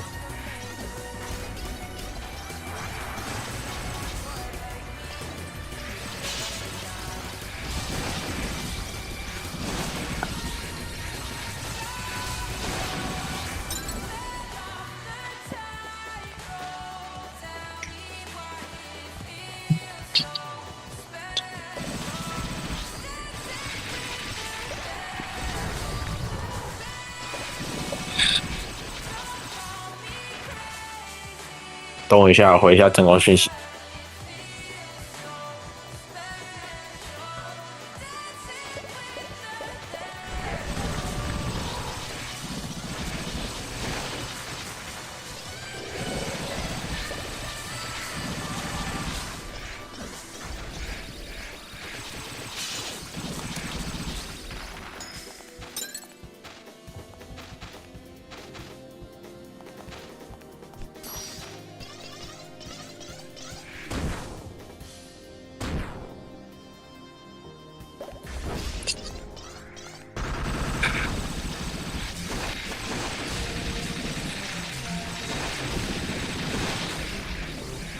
哦，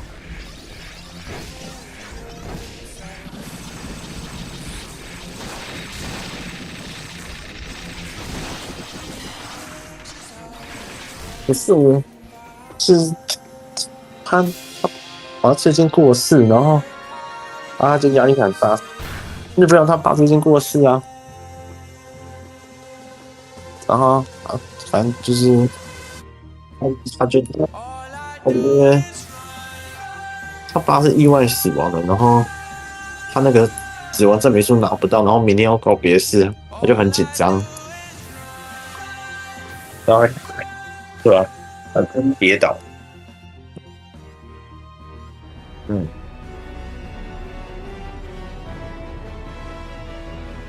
没有，他就跌倒死亡啊。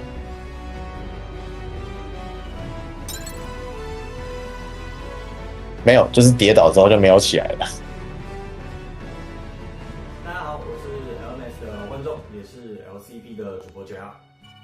不是，就是他爸原本是好的，然后他就自己去厕所的时候跌倒，然后就走掉了。相信着自己的赛事。S5世界赛的主题曲是这样唱。没有，就一直说米的。他是原本是一个好的，然后他本来身体就没有很好，但他去浴室的时候跌倒，然后跌倒之后就晕倒。然后晕倒的时候，其实已经没有呼吸心跳，但就是被救回来，然后这几天才就是走掉，这样子。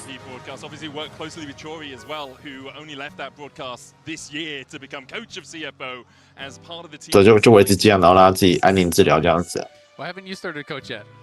Don't love your region as much as Joey? Is that what it is? You hate G2? 他不是担心他，因为他有保意外险，然后。他姑姑当初是跟人家说他噎到，所以跌倒，但是警察在验尸的时候是没有东西的，所以他那个死亡证明书就一直下不来。死亡证明书下不来的话，他就没办法火化，然后明天要告别式。懂吗？懂吗？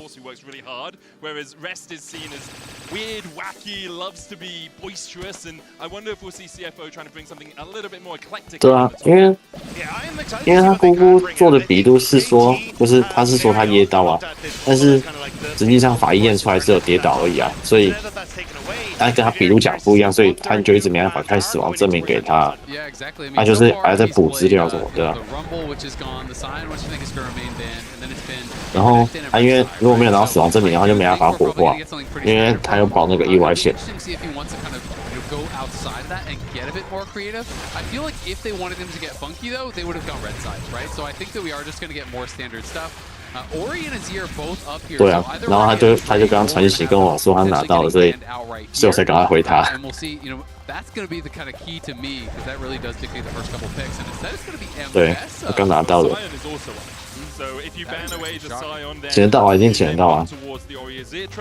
I just kind of saw that as like a guarantee because to me that it's like if you don't ban Sion here, then CFO just went out because you just paired Ori or Azir with the Sion. 也不算说谎，因为他姑姑确实是不知道他怎样，他就只是他那时候去厕所然后去太久，他进去看的时候就发现他已经没有心跳，有金蛋，就发现他没有心跳，然后倒在地上这样子。 Doesn't really matter. I think still Azir for me has been the 你要说他说谎吗？他确实也没说谎。 But we'll have to see if that's what CFO were thinking as well. It looks like they will. Let's see that Azir likely locked in. 我们遮一了，遮一。 He has put it out already once this tournament. KT, you just go for Oriana plus something 这边哦，哎，1、2， 哦。 Although it started the tournament really poorly, has begun to win quite a few of his games. He was on a 6-game win streak. 好打。 这打完应该可以升级了吧？这打下去我人都麻了。我自己都已经升4等了。 I also just really love KT making sure BDD and Cuz have good champions, because so often they are the drivers of this team, they are the engine room of this team, and everyone else has stepped up, but when you're looking at CFO, you look at Hongkyu and Junja in the sort of same vein. They're the people that need to get ahead for CFO to have a huge amount of impact. So if you can get Cuz BDD picks that are strong, that have good early games, you know you can negate some of CFO's power. Interesting, so they are going to go for the struggle, obviously, do pretty well. 你说负债吗？也不完全算是负债。那你说有没有负债？那确实也是有负债，就是他总共不是跟我讲嘛，他总共买了3栋房子，然后贷款贷了1间尾款的800万，然后跟1间的300万，但他银行户头里只有留下800万的那笔尾款而已。 所以等于他们就是刚好拿银行户头里的钱还完那个800万之后，然后再把1栋卖掉，然后再还那300万。但是我也就是好久没有的话，他实际上就只拿到就是还完的那栋房而已。所以，但是因为那间是毛坯房。 什么都还没装修，所以他妈是想说，等到他拿到那个叫什么，就是卖掉房子的钱，然后还完那个300万之后，再拿去帮他装修。但是你多一栋房子，其实对你的生活没什么影响吧？说实在的。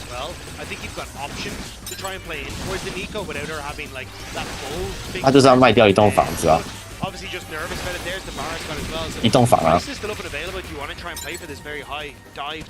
他原本有3栋房，然后他现在就是卖掉1栋房来把那个300万还掉之后，我女朋友就再分1栋这样子，然后他弟也分1栋。 I actually like this a lot, just going Sivir here, because I feel like if you go Kaisa for Dogdam, then you really open up a ton of value for picks like Renata and some of these kind of like disengage style champs that can be really, really strong. You can kind of just play to focus on the solo lanes here as 他们现在就是这样，就是已经这样分了。 And if they go Aphelios, like we could just get Aphelios Lulu, and they could go kind of like a full scaling type thing. 卖房子哪有那么容易？这房价那么贵。 It is Doggo's most played champion, and the champion he made his name on in Beyond Gaming, but it's actually going to be the Kaisa that he swaps over to at the last second. A little bit of dive can reposition in team fights as well, which is something Kaisa does well. If the Jarvan jumps on you, you get 就是不会对他短时间的生活有什么影响，除非他把那间租出去啊。1v1, but I always kind of feel 但 like 是 Sivir just 就 negates the 纵 matchup 使要 by 追 just 出去的 pushing 话， in 也是要 and 等 failing. Exactly. 卖完， So 然 that's kind of 后 my issue 等 with 时 it. 间装修完 Now 之 when I 后 look at this, 之 I 后 see 才 a 有办 lot 法 of。value for the kind of picks that we're 对 talking about overall. 短时间也享受不到任何的红利。 I feel like Renata and disengage go super hard. You already have good engage. Lulu also sick here, honestly. Lulu Saber, really nice. Yeah. And I'm not a big fan of the Kai'Sa because when you try to reposition as well in this sort of situation, you're repositioning into something like the Renekton or into the Jarvan, and the immediate shield break as well on the Renekton means I don't think you're going to get a huge amount of value from the killer instinct on the Kai'Sa. I would have probably preferred a bit more of a front-to-back team fighter than this Kai'Sa, but Nobla is actually going to be the pick. Yeah, I mean, it's just kind of more standard. That is kind of the LCK style, even if some of these enchanters, are strong in certain situations. This does give them so much engage, so much scaling. It just feels like KT have drafted pretty much 4-5-5. They have a ton of waves there in their soul lanes. They have a lot of options on where to go. Does can really attack any lane, it does feel like. And over on the other side for CFO, you do have some great scaling here with the Azir, but I'm about worried about how they're going to be able to actually play out these fights. 有回去看，但不是这样啊，最后一面就是他回去的时候，那时候就是昏迷啊，然后还没有怎样，然后在他走掉前一天，原本是说他走掉的隔一天要回去看他，结果根本来不及，太突然了。因为他们原本还想说要先把他接回来家里，想说让他在家里走这样子，结果太突然，就在医院就走掉了，没有来得及。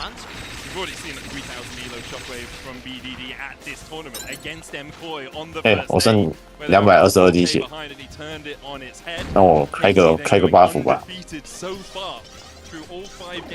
不行，搏一搏，单车变摩托嘛。At least 6.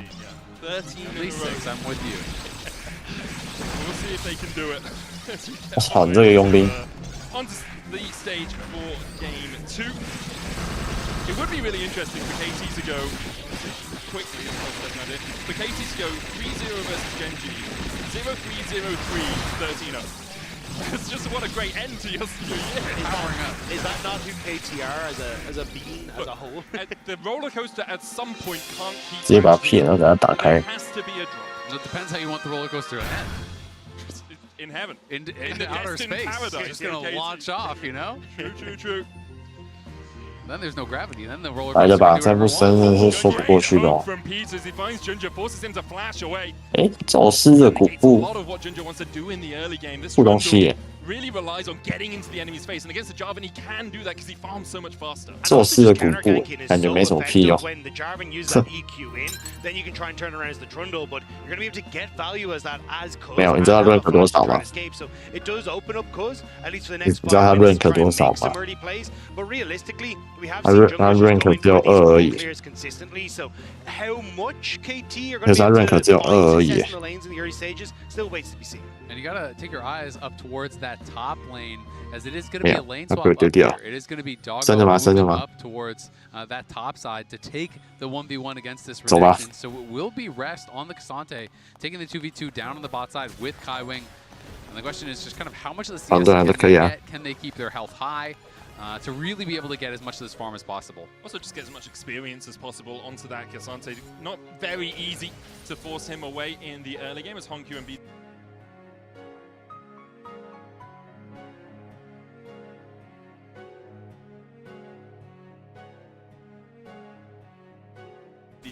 Just trading him. 对啊，那我们只能来充宝店哦。 You should be okay on the next, and you've got the Cold and Meek to heal yourself up a little bit. You've got the Slice and Dice hits level 2. There's always the threat of a Slice Ruthless Predator Jarvan gank. Yeah, there really is, and I do think, oh, BDD in trouble. Falling low to Hongq here. Just walk around the corner. Can't be sure where Cuz is right now as Hongq, so you have to just be that little bit more cautious, especially with Peter walking his way up. He's on the way. Can Hongq avoid this? Peter, well, does he just want to invest the flash? BDD's so low! Gonna look for the flash hook underneath the tower, but it's not going to be enough damage from Hongq. Still able to flash away. Summoners exchange between the Nort and the Azir. Nice roam from Peter. He uses the heal for him as well.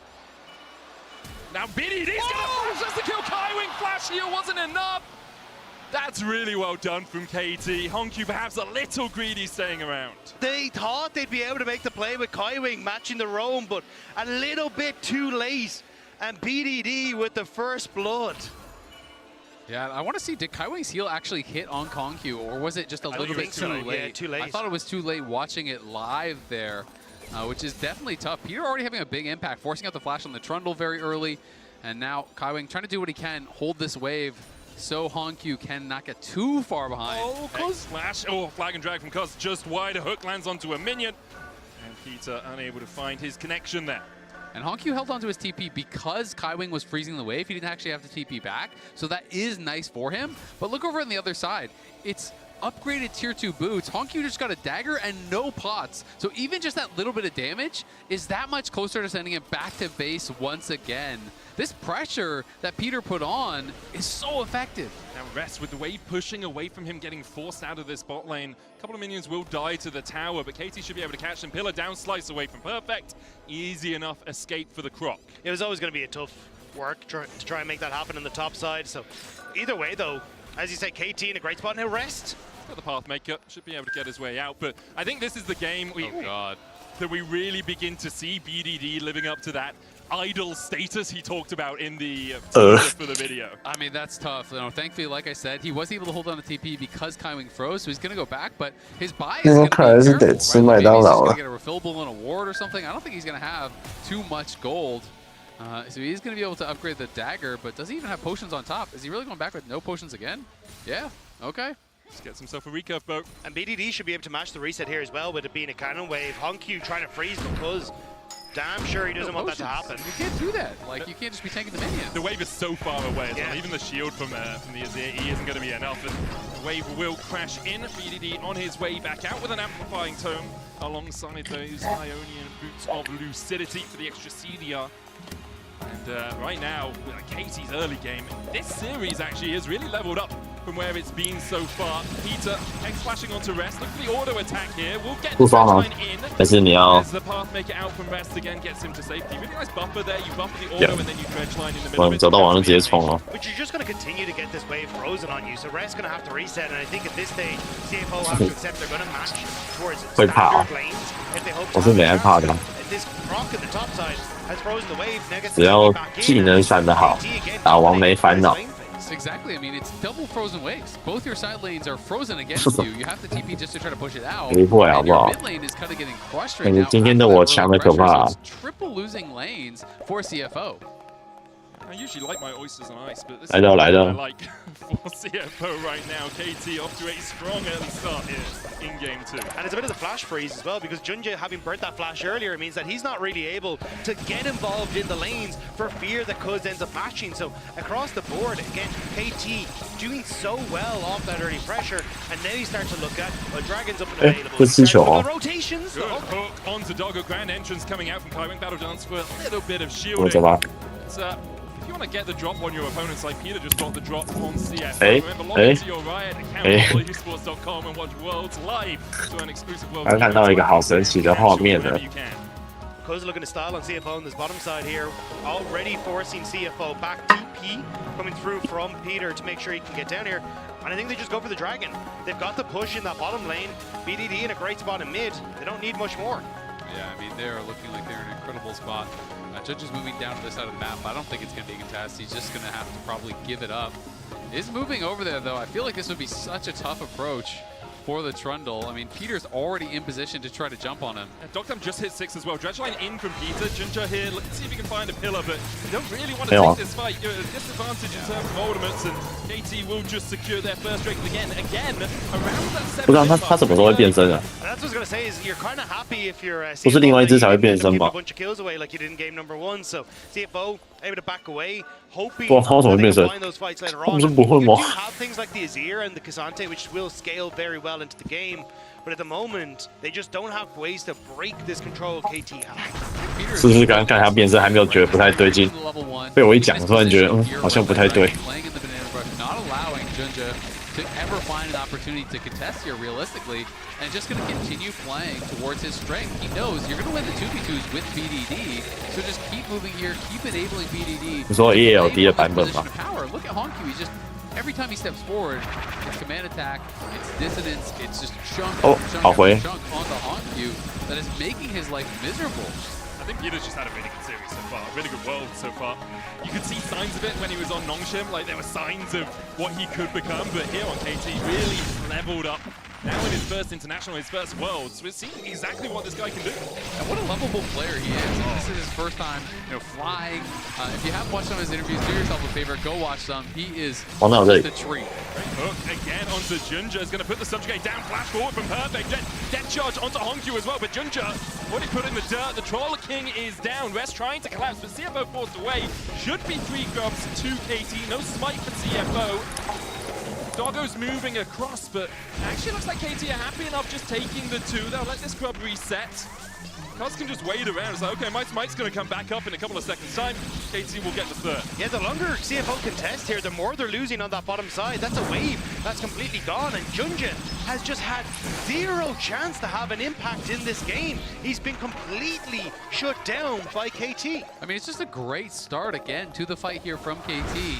The CFO kind of tried to do this late contest, similar to the problems they had in the first game, where even when you have the main advantage, they're not actually utilizing it because Junja goes so early. By the time Doggo is moving up, he's already cooked, and then you're just giving Dogtam the ability to push out the wave, deny those minions, take a reset, right back down towards bot lane, and the Sivir is just chilling throughout all of this, and you still walked away with triple grubs.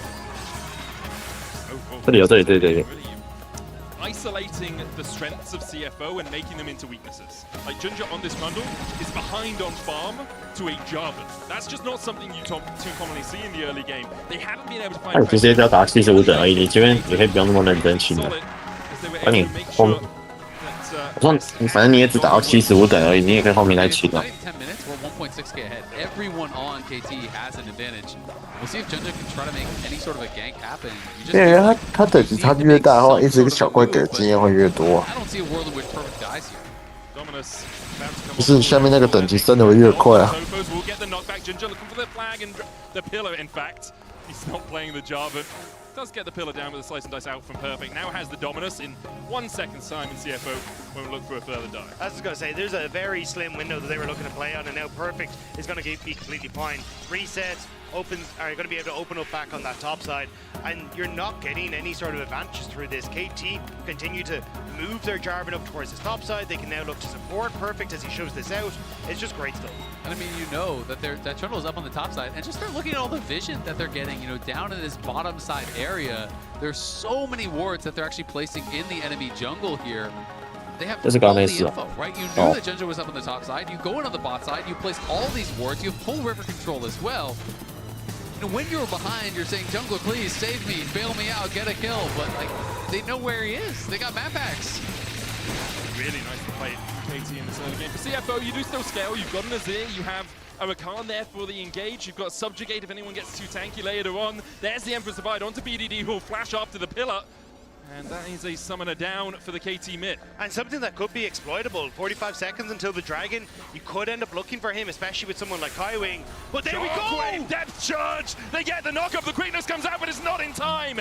Peter claims the kill, calling Captain Hook, because he's sending Hongyu to Neverland. And he's always there first. Kaiwing that little bit too late in saving his mid laner. And it's Peter that are making things happen for KT. I agree. I mean, he's just being so proactive here, and now you knock the mid laner down. Kaiwing spent his ult. Cuz is behind Doggo. Oh, Doggo, is your bark worse than your bite? It seems like it flashes away. Gets away with the killer instinct as well with the TP coming out. Doggo able to survive.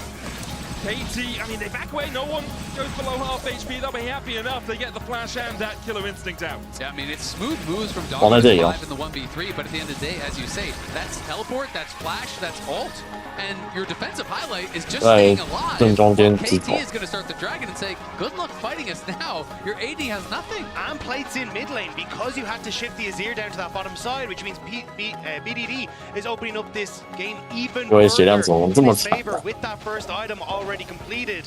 It is still KT winning. And it's beats.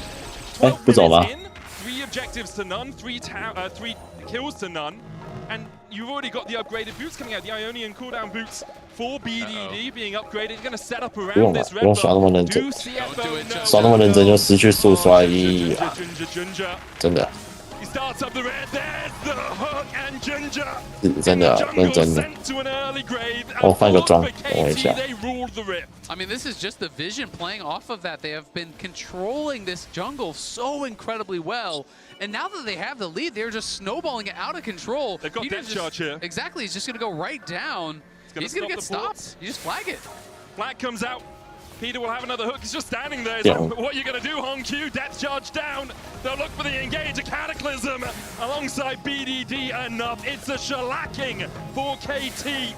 They're shucking these oysters everywhere on the map. I mean, it's picture perfect, but it's an ugly picture if you're a CFO fan because KT are making game 2 look like an absolute breeze, and it's all been around this play with BDD. Constantly going towards mid lane, getting involved with him, unlocking their player here to move around the map to really get control. BDD has been such a star for this team all year long. Rest of Doggo looking for this. Flash away from perfect TP in from KT, and they just don't have the damage to work their way through that Renekton. Great flash from Perfect, predicting that Rest was going to look for that Q slow, and maybe that gives the Kaisa enough time to get the auto attacks down to take down the Renekton. But again, it's CFO hoping and praying that they can make these plays work, but KT, happy to match. You still get BDD pushing in that wave. No one going to be able to answer for it. You're losing out on the map, duck down, pushing in the mid lane. It's KT getting map presence constantly. Exactly. Like that much wave clear, that much pressure, and you're behind. You have to overload one side to try to make a play, but you're always going to pay for it, right? Because Sivir is just infinitely one-shotting the waves with Essence Reaver. BDD is going to one-shot any waves that come his way, and they have triple grubs. So you lose so much tower damage every single time you have one of these failed plays. And I mean, they did that's nice, but they didn't even force the ult. But it's so well orchestrated. Like 只买 MP 应该是不太够。 out Junja by kicking out one of the legs, then go for the lanes because Junja's then behind, and it makes it so difficult for CFO to actually answer for any of these plays because they are always at a man disadvantage. And who is it for KT that's getting fed out of this early game? It's BDD in that mid lane. 2K ahead has been involved in every single kill. The synergy between him and Peter through this game, through this world, has been absolutely top-notch. This guy is popping off, and for so long, I think people will have looked at BDD as one of the greats, but not quite. Perhaps at this Worlds, he can really take that step to the upper echelons. Yeah, the only man on this team who's been to that semi-final, hoping to take the rest of them there, and the organization for the first time, but it's Rest who needs to get out of here. Exhausted there for a second. Spell shot coming out from Dogdam, and Tofo Q3 going 等下如果写的话，最好去试一下。 KT. They know they can force Rest away, take the turret, they're second of the game, and CFO have been able to stop the perfect game from happening. They're taking a tower of their own, but 不想吃来就不明的。 very much on their way to a clean sweep of this one. 有，哎，对，好吃。 Hope that you can do some cross mapping, you know, pick up some gold to come 有点 back 爽 in. 到了。 When objective bounties are spawning at 15 minutes, you know it is going to be an uphill battle to say the very least. Yeah, and you already highlighted the wave clear. It's a Rift Herald now as well. So you were already losing on the map. Now you doubly lose on the map. But Perfect might lose this. They're coming out. There's a kind of instinct as well with the quickness. Everything invested. Perfect falls the shutdown to Doggo. A pick for CFO and a small breath of life into this game. Imperfect, not going to be able to get away with that one. We'll see what they can get off the back of it here. Heading down towards this bot side, seeing if they can make a play. 你从时候看人家的上线，人家上线开起来的时候就是这么强，就要看好打。核心的争夺。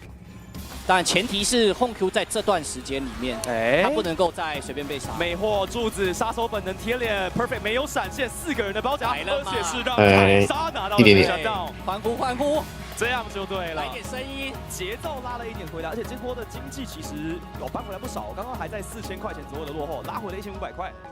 但上一塔被点掉，然后下一塔的血量其实也不是很惊人。那下一塔的部分其实 CFO 也是有交换到的，而且是让 Hong Q 拿到了。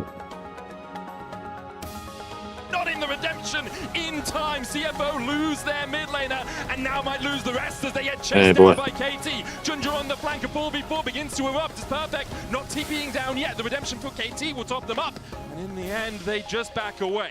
CFO are asking, why are KT better? And it's just cause the hop over the Emperor's Divide sets up beautifully.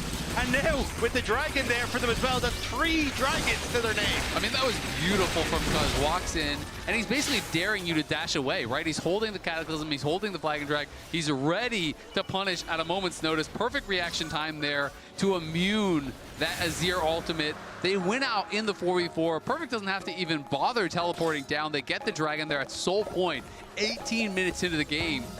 They have really accelerated the game to a ridiculous degree. When you look at a composition like this, that's Orion and Sivir, you're thinking, all right, they're going to play it slow, they're going to play it measured, but they've just been dominating. They realize their position in the game, so they're going to keep their foot on the gas and just continue to press. 又是开一堆宝箱的爽爽流程了。 CFO looking for those objective bounties you talked about as they'll find any gold. 你那边有宝箱吗？ Doggo is at 2 items. For going the upgraded boots. 哇，那只有我这边有。 Those slightly magical footwear, the only player. 哦，那我这里有。 Gold lead for CFO, and if you're going to put a gold lead on 哎， anyone, 有蛇女跑过去，没事，我抓回来。 Constantly impressing, but it's going to be a very long road back for CFO in this game. You hope that they can find those moments though. Again, like, this is the heart and soul of a region, a team that has defied expectations and made a name for themselves. And although they haven't been able to show what they're capable of in this series thus far, I think CFO have really shown that they are a team that you need to keep your eyes on at Worlds 2025. And honestly, at MSIs as well. Like, this is a roster that has continued to impress on an international stage. Yeah, I mean, some of the teams that weren't giving them respect have already been sent home. Peter's looking for another play. Depth charge down onto Junja the Pillar. Does not really going to stop anyone getting in, but a good quickness out from Kaiwing distracts the rest of KT. Kaiwing trying to dash back, but he's taken out by Dockdown. 1 down so far. KT can advance. Oh, a great hook again! Peter, what are you? He constantly finds the picks, and now CFO picked apart by this perfect Nautilus. Perfect diving in for a Ruthless Predator. The Rift Herald charge coming down. Will they look for a tier 3? Cuz begins to disengage, but they'll just get the charge in, and then Peter should be able to dredgeline his way away. And they can even go right back to the Otacon that's about to spawn here if they really want to put that pressure on. They're going to take away the jungle camps. They get the charge on another tower. It's 6k up, and yeah, they're just going to do Otacon on spawn again, because why not? Honkyu has no teleport, and he's still dead. He goes for it again. 你说你要做一把宝剑的法杖？ They're not back onto Peter, though, now slammed into the wall, and the rest of KT unable to respond in time. 枪炮吗？那是法杖做的吗？全种图。 Doggo gets the shutdown! Cuz perfect and BDD still alive. Not much mana on BDD though. They'll still be able to kill off Kaiwing. Honku and Junja need to do it all. But Honku doesn't have the damage.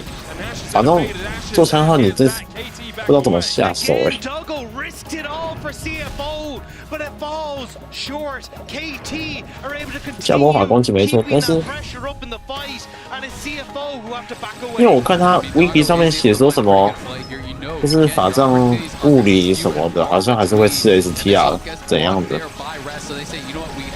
我看他 wiki 上是这样写的。他好像写会吃 STR 什么的。 But the problem is, BDD is 3,000 gold ahead, and he is still alive, still fighting there. So even with Duckdown falling, I mean, just look at the mid jungle advantage. 我操，被你堵到了。 4.9k between the two. The Arctic being begun by KT. CFO still looking for it. They have the Empress Divide if they can find a way into this 在前面， Hongju goes in, BDD pops a stopwatch. Otacon secured. Kaiwing with a good quickness finds 2 with a knockup, but CFO now need to disengage. 哦，换了，换完了哪里？ Cuz diving onto that backline. Cuz taken out by Doggo. Perfect look for it as well. But 哎， this 左转，左转，左转。 him out. Perfect shows him where the cage is at. Puts him back to the fountain. Only Honkyu left alive. As Perfect, BDD, Dockdown and Peter collapse. It's an ace for KT. There's nowhere to run. There is nowhere to hide. KT are taking everything on this map. CFO, they look confused. They look like they don't know how they're supposed to crack this. I mean, I don't think you're cracking this game, man. It is an absolute stomp here as KT, again, know they're just at such an advantageous position. Perfect just goes straight in onto Nautilus. On the other side, you know, it's hard. 你把游民关掉，你把游民关掉。 Trying to find this flanking angle, but they use the redemption for 游民是虚属性的，游民关掉。 A great stun and bit of CC there to allow Doggo to finish it off, but Perfect is just 你游民是虚属性的。 actually peel for Doggo. And again, there's just too many threats on the KT side. 他不能啊，他不吃虚属性呢，他吃到虚属性他就会反击啊。对啊。 The dragon is up in 20 seconds. This is 他这只王就是这样子啊。他只要有跟他有关的属性或是虚属性都会反击啊。I mean, this is going to be the last gasp you have to kind of think for CFO. It's win this fight. It's stop this soul from going over, or you are cooked. But KT is ready. You know, they already have so much power here. Red buff and blue buff just got picked up, and they are going to be waiting for CFO to go forward. Almost an infinity edge before Doctor. Doggo the only one really with 2 items that matter for CFO. As they try and step into the darkness, into that fog of war. The dragon resets, rest, using his health bar to try and gain purchase in the river right now, but KT keeping them at arm's length, rest of them stepping forward. The Drake how low, 7k. Kaiwing flashes for BDD, lands the quickness and the grand entrance, but with a flash away from BDD, perfect dives in, and the chase goes in from Cuz. Cataclysm onto the backline, the Emperor survived from Honkyu. Everyone from KT falling on a half HP, but then now with the redemption, they are topped up to full. For a moment, CFO looked like they may have found the fight, but the wallets are too damn heavy. KT find the 5-0 ace and will walk it down mid. Yeah, CFO posed the question, but BDD had the answer as he has every single time this game. 100% KP for BDD, 6-0 and 15 on the Orianna as they're looking for one of the fastest games at Worlds. Sub 25 minute, the prize for them. This roller coaster keeps on ratcheting up. KT in dominant fashion are gonna make it 2-0. The scoreline looks at BDD, but the hearts were won by Peter. KT 1 game away from the promised land. Again, control from start to finish. Desk, is there an answer available? They look excited up there. They do. I heard you, and I'm right above you, so Eric turning around and glaring at them right now. I will not hesitate to jump on those casters, guys, so beware. KT roster is 1 game away from reaching the very first semifinals in the history of the organization. And I think about this roster, Emily, at the beginning of the year, the hope, the struggles that they went through, is it so far the best result that they have? And they're about to do it 1 game away once again from this result. And what a debut for Peter. Like, what an international debut for Peter, right? Because he was actually replaced earlier this year for a time, came back onto the roster, and he's been massive in these early game plans. I know they're calling out BDD was obviously kind of the star of their team fights throughout this, but it was Peter's Nautilus from level 1 setting up this KT early game. Absolutely great game from him. He has been ramping up all here, but he's clearly attained his final form here at Worlds in our HyperX Reflex replay. I mean, this game was 没关系。 So let's go 我 back as 这个人不是很爱赌 to 博 a。time when it was close.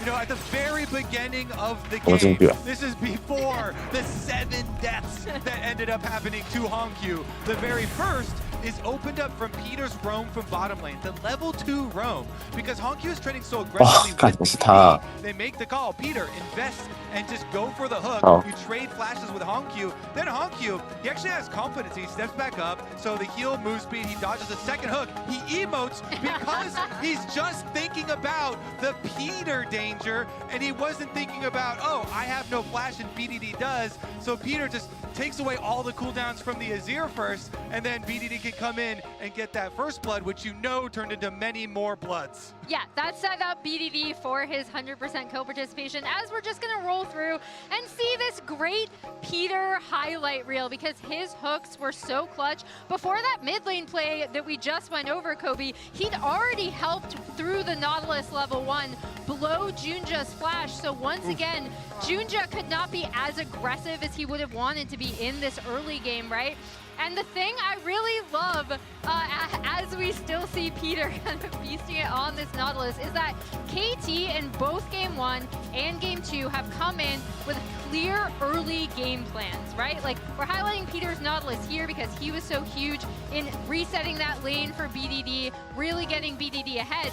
But the fact that KT have come in now with these 2 drafts, have really wanted to take over the early game, is a great sign based on what we've seen from this team previously in Split 3. And that's a crucial point here. We were expecting KT to get better at those stages of the game, but on the other side, for CFO, they had a fantastic year. They kept on surprising The world stage is the moment teams make or break. 有 And right now, Kobe, 再回这多讯息。 for them. Do you see a comeback potential? No, I don't. You talk about breaking. That game was not 可以啊。 close in any sense of the word. They have to completely do everything different from that game. 打 You 呢 have to try and at least get one winning lane. You have to play better in skirmishes, better in team fights, because KT just absolutely blasted them. They're making this look like a very unfair quarterfinal. Yeah, I think the big thing for me is they need to get Jinja involved early, right? Like Jinja is such an engine for this team.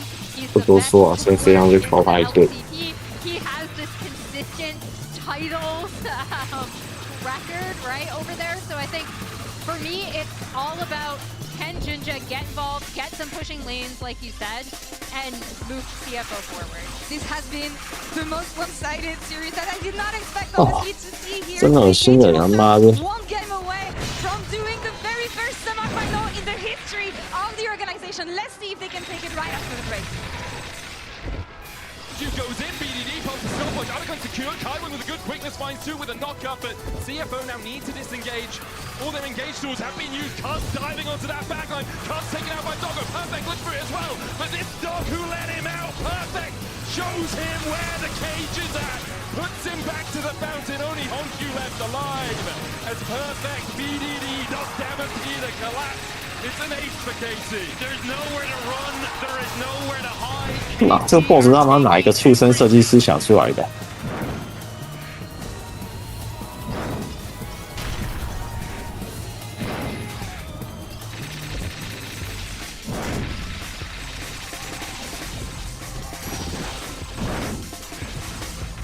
我操！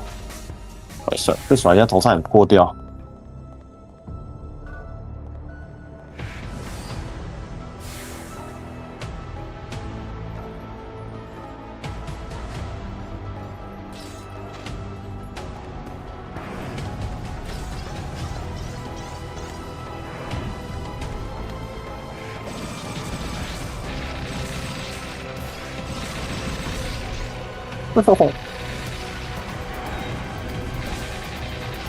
不知道，我还没打到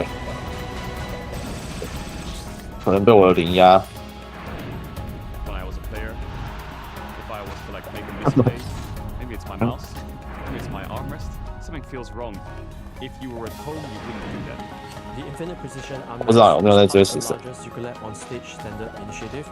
Aim is to bring your home 没有。 training settings to the tournament stage. 因为我觉得死神好拖哦，就跟航海王一样很拖。我有看过前几集，但我就觉得啊，找不到重点，知道吗？就是我就是一开始那边呢，然后就是看一两集之后觉得没什么重点，就看不下去了。你可以帮我刷到72嘛？我在这边等一下回血，我顺便换装备。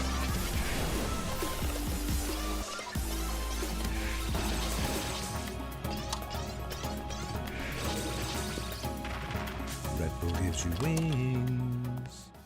The greatest players in the world are here. They can just burn this one down. You are going to see them like you've never seen them before.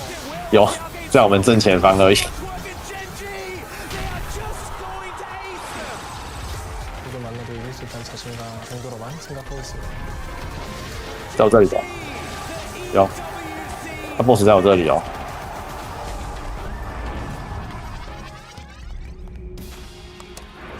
我准备开一个宝箱。我想走回来的时候，那只大龙还在哦。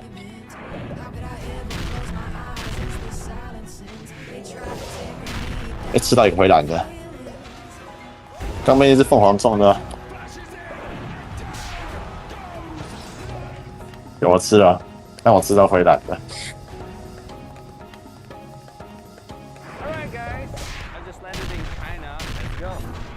这一点。 Play the local way, pay your way. 我是觉得我们该修一下。 Play the local way, pay your way. 走啊，走，没害怕。应该不会死吧？你想什么属性啊？好，开一下这个，给他一个尊重。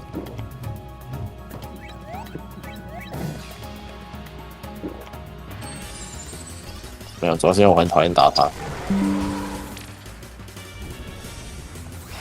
Red Bull gives you wings.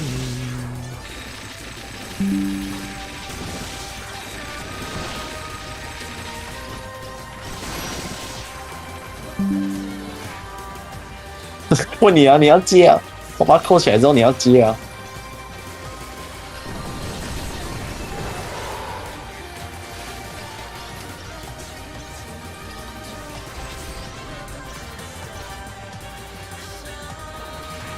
哇，惨了，半死性了，对吧？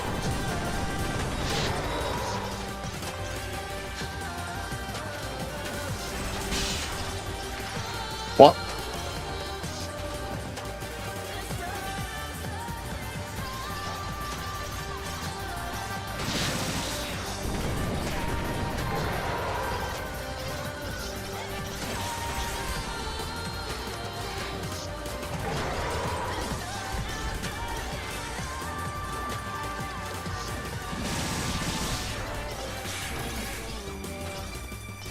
我也是觉得你放光武就好了，你不要再走到前面来了。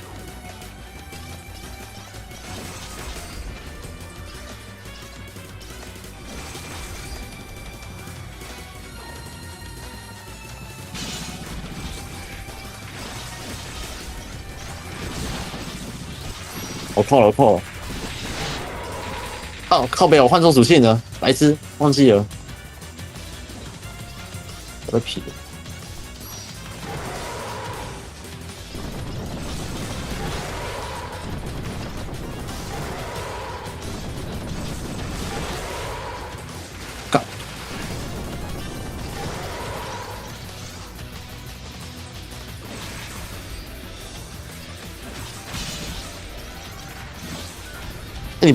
你不要放在我脸上了，你要捏着等他。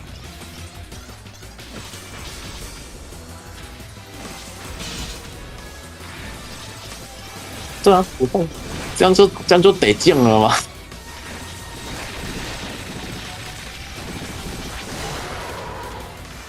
为什么 ？Why？ 你用雷属性的吗？为什么他突然就起身了？等一下换一下属性。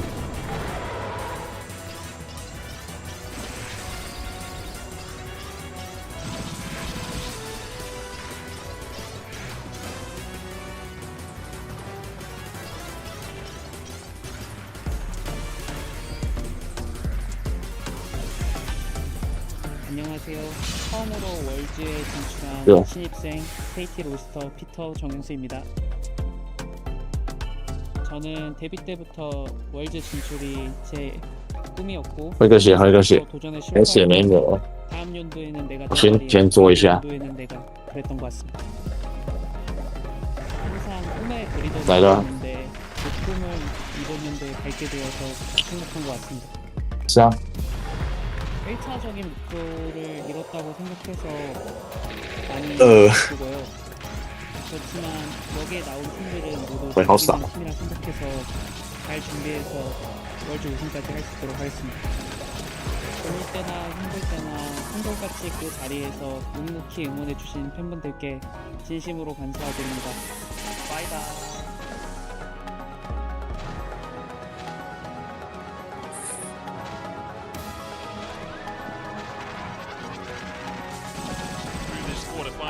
Already 2-0 up, winning the fastest game at Worlds so far this year as the second game of the series. For CFO, it is a mountain to climb, and unfortunately, they don't have a roller coaster to carry them up it, unlike KT, who keep going up. BDD is looking like he's sitting on top of the mountain, rolling down boulders at him. I mean, this is looking tough. Because last game was like KT took over so fast, and BDD got monstrously ahead. I feel like you are down 2-0. It is at Worlds. It is actually your last game. I want to see it get a little bit spicy. You're on red side. I think that means we're going to get some interesting counter picks. This is the time. If you have any pocket picks, you've got to do something because standard is just not even close. Oh, how's that? There's just no answer for it across the board. How funky can you get? And whatever body and game they need to play, it's going to be a very difficult one in this to try and reach the top of that mountain. As KT once more, going to see if they can push it to that game number 3. I mean, Rest has played some weird stuff. You know, when you look at all of the games that he played throughout this year, he has an Udyr, a Karma, a Shyvana, a Shen.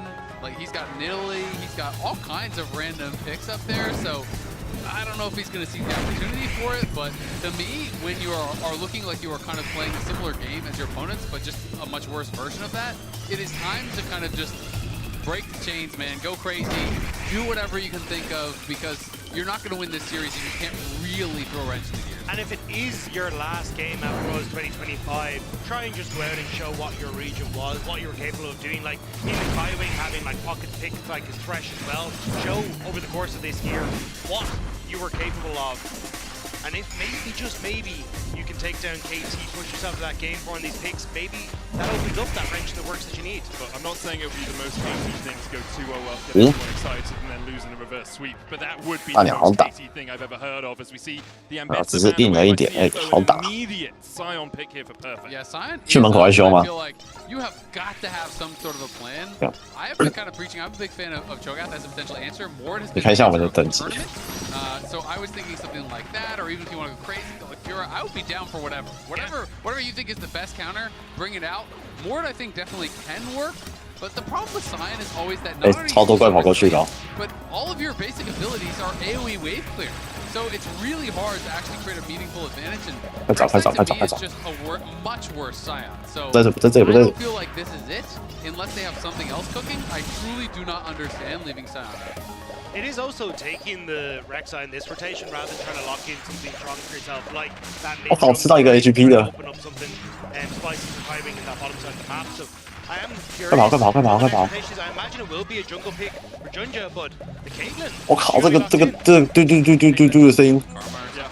Just go for prio bot lane and then play beef tanks in front of it. Honku loves a good swing game, so maybe you just play beefy front line with an AD carry that can do the damage from the backline. 我觉得我们先把这边清一清好了。 But really good at sieging and does have a lot of damage in the late game. The only thing I'm worried about though is that KT have been able to find success mid and early game. So if you're hitting this trough of where Caitlyn hasn't really hit her power spike, that's really where you are going to struggle in this game if you don't have something to facilitate that kind of mid game.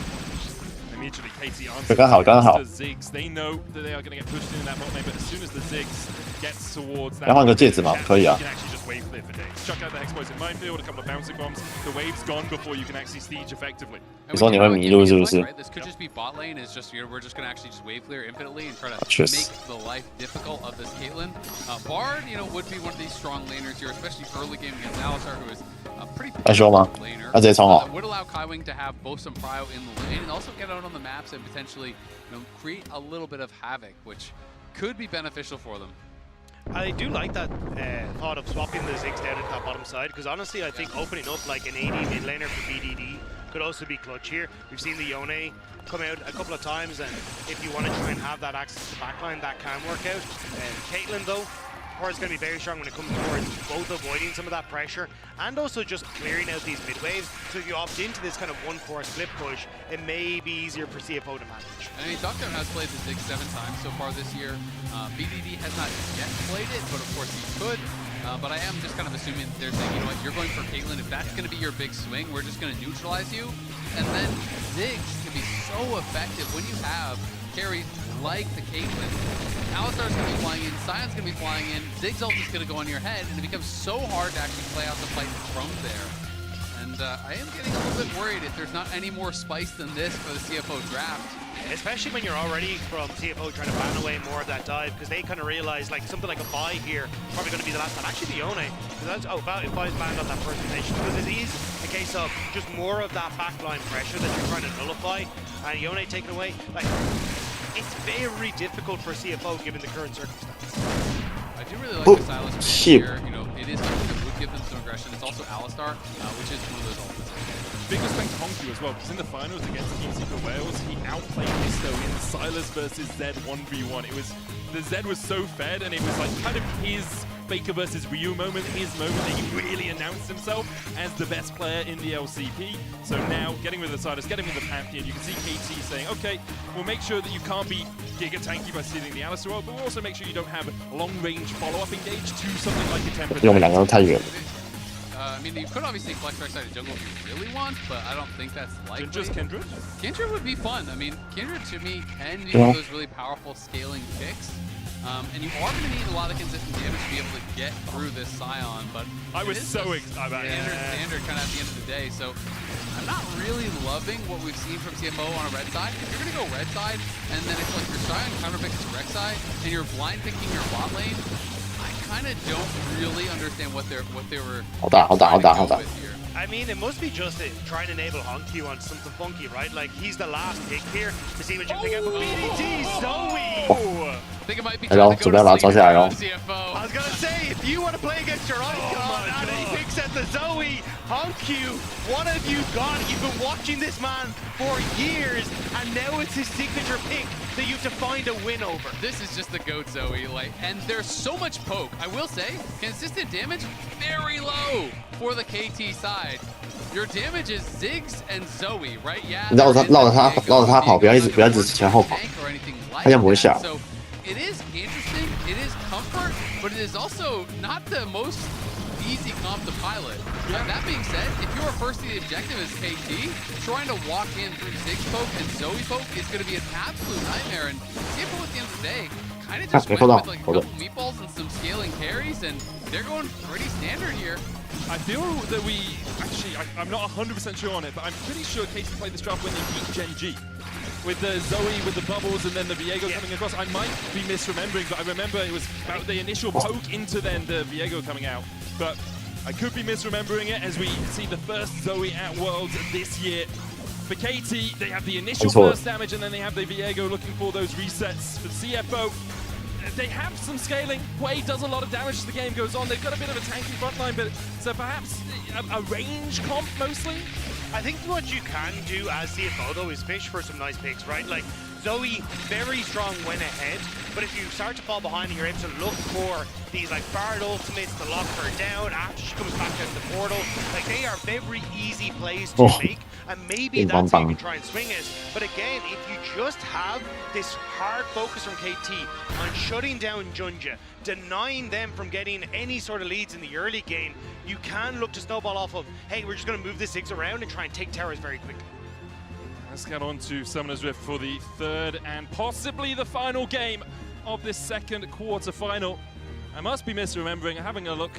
Oh no, they had it was their fourth game, but it was with a Nocturne and not with a Viego. Similar idea though. The Nocturne was there with the Paranoia. You had the Ziggs, the Zoe combination for that initial burst. Yep, absolutely. It is that kind of 1-2 punch of the Ziggs and the Zoe, but they also did have kind of some more consistent damage, and with the Renekton, they have that Nocturne. Of course, Viego, I think, kind of slots in similarly.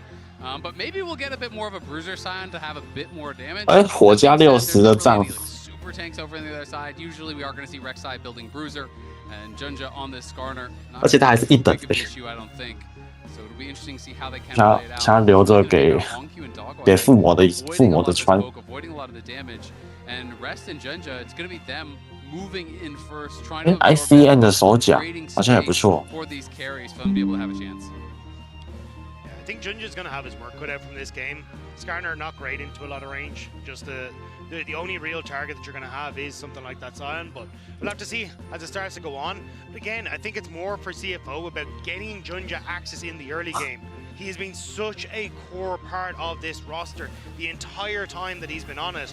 And unfortunately for him this game, he has been the target of KT consistently and hasn't managed to find that impact. Yeah, I mean, it's going to be very difficult because there's a lot of tools to actually disrupt what the Skarner is trying to do as well. You're looking at Headbutt away, you're looking at Satchel, you're looking at trying to drive straight in on a Zoe. 就一个手甲而已哦。 Very, very difficult, I think, for him to be able to find these effective ganks. And then sure, you could attack topside, but you're ganking a Scion, right?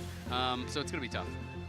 talked at length across the course of the series and on the analyst desk about, you don't say you're excited about KT. You don't get too much motivation when you're talking about them, because sometimes you're worried that they're not going to be able to have as much impact as they want. 2015, knocked out in the quarterfinals. 2018, knocked out in the quarterfinals. 2023, knocked out in the quarterfinals. Often they lose to a team that either loses to the champions or are the champions, but for so long, KT have been on the brink of taking that next step, and it seems like today here in Shanghai, it is finally their time to go one step further towards the finals. And what an impressive performance it would be. The fact that they came into LCK and did not look good. They were not able to pick up wins at the start of their group stage, but instead then getting into playoffs, they have this massive upset against Gen G, and the whole world takes notice. And unfortunately that notice is exactly where KT fans don't want it to go, as KT weren't able to continue up on that success. But a 3-0 start here at Worlds,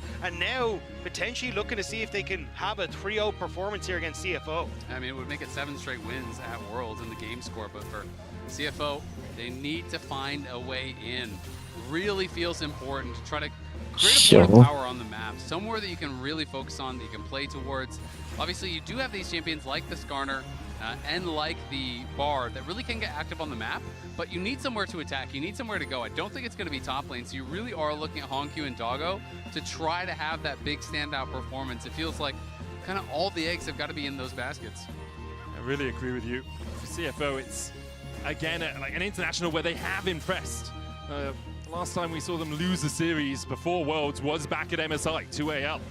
And now they come back into Worlds. They impressed with the victory versus T1. And the question is, can they find that form again? Because KT have been on an absolute tear today. Like, CFO haven't played to the level perhaps they would have wanted, but you have to give credit to KT. This is probably the best performance I've seen from a 3-0 team coming back after the break, as we see a gank in the mid lane. Oh, Spectralmore is expecting the flash from Hongq, but he holds it and is able to walk away. Did TP back into this lane. BDD burnt both his flash and his teleport too. But realistically, like, it's a nothing gank from Cuz, right? He's already fully cleared out. He wanted to move back down towards his bottom side of the map. So a transitional gank that just puts some pressure on towards Hongq, and we've pretty much seen this consistently, right? The attacks from KT have been try and get in towards the jungle. Can we burn Junja's flash? Can we put some pressure on Junja? Okay, we've done that. Right, let's move Peter mid. Let's move Cuz mid. Let's try and put some pressure on Hongq. That mid jungle that we hyped up so much coming into today has been under constant threat from KT. Really has, and they're going to try to put some pressure on this top side. Rest has the prio. Perfect is up here. You can see BDD is moving though. He's already heading up here, so Perfect just has to delay. Gotta kill him quickly. Junja! Oh no! Look for the yourselves impact, but he flashes over. Perfect, who flashes away. BDD has the sleepy trouble bubble, and Junja is gonna take a little nap underneath the tower. No one tanking it. The paddle star going wide. Still damage onto Junja. He's able to walk his way away. In the end, an exchange of summoners. That is heartbreaking for CFO. Junja not able to make it happen, and honestly, lucky they managed to escape afterward. Rest doing a good job of blocking the paddle star from being able to connect onto the jungler. Yeah, did a really good job to be able to block that up, but that is heartbreaking. Junja, such a strong jungler here. That does feel like one of those World's nerves moments here, as he tried to flash in for the unreactable Ishtal's impact to be able to get the instant stun on the wall, but he just flashed past him and then tried to hit us with a little drift to get back into position, but couldn't quite find it. Might have been the first kill there of the game for them, and it's one that you feel like you need that momentum coming in, but someone that they have been able to depend on here at Worlds is Doggo. This guy has been having a stellar tournament. We've talked about him a lot, crushing on the Draven games, and he's going to be here on this Caitlyn when his team needs him most. I mean, he's first of all 80 carries, goal difference at 14, really high damage percentage. Passing the eye test with flying colors. You need to get him in a winning position, because even in these last two games, when you think about who's been having the best individual performance for CFO, even in losses, I feel like it has mostly been him. He's been trying to find these big moments, trying to go aggressive. You think to the Corki game, you know, flashing and getting that kill. You think to the Kai'Sa game, that bot lane fight, you know, going against those carries, getting a couple shutdowns. If they can get him in a winning position, Doggo has the mechanics to get you across the finish line against teams of this caliber. Especially against a composition like this from KT. This is one that wants to snowball. Zoe went ahead, incredibly strong. Zoe went behind, bloody useless. And a very similar story when you come towards the Ziggs, but Dokdam has not been missing these bouncing bombs, and Doggo's hurting. Yeah, and Dokdam is level 6, so you have got to be careful. You get hit by anything else, the ult might just be your flash or your death. Yep. So Doggo gonna have to back off, which means you're gonna be losing some more minions. Sleepy Trouble bubbled down. Peter looking for the headbutt pulverize. Spectral Maw coming out as well will land the stun, but only onto Hongkyu. Kaiwing flashed away there on the Bard.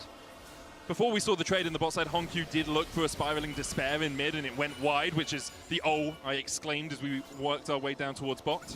But again, KT, pressure mid, opening up for Dokdam on bot side, keeping him able to push in. And this is a big wave now that Doggo is losing on this bottom side. And it's because Dokdam was able to hit so many of these consistently. And now Peter, how much more do they want to go for? The Mega Inferno Bomb. Doggo is healthy enough, but a third of your HP lost just as you walk back to the lane. Kaiwing a while away from getting down here as well. Exactly, and that early pink ward that they actually placed over by the enemy blue buff, that was Cuz placing this ward after he did that drive-by gank in mid lane. That has been there the whole time. Yep. CFO has not been able to clear that out for quite a while, and that's giving them all this information. Peter just showed it to him. Hey, mate, there's a ward in there. Why do you get the gold? You know what? I respect it. He's like, we're winning a little bit too hard. Buddy, the ward. Well, Kaiwing has to kill the ward, so he's delayed at getting to the mid lane. Hongkyu has to flash away with Peter collapsing. Cuz has started up the grubs and picked up one of them so far. When he took that Chem Drake earlier on. Ginger trying to steal away one of these if he can, but is there a numbers disadvantage right now? But you still have that TP on Dokdam, who's just gone for the reset as well, so potentially going to TP up to this fight. This is risky for a CFO.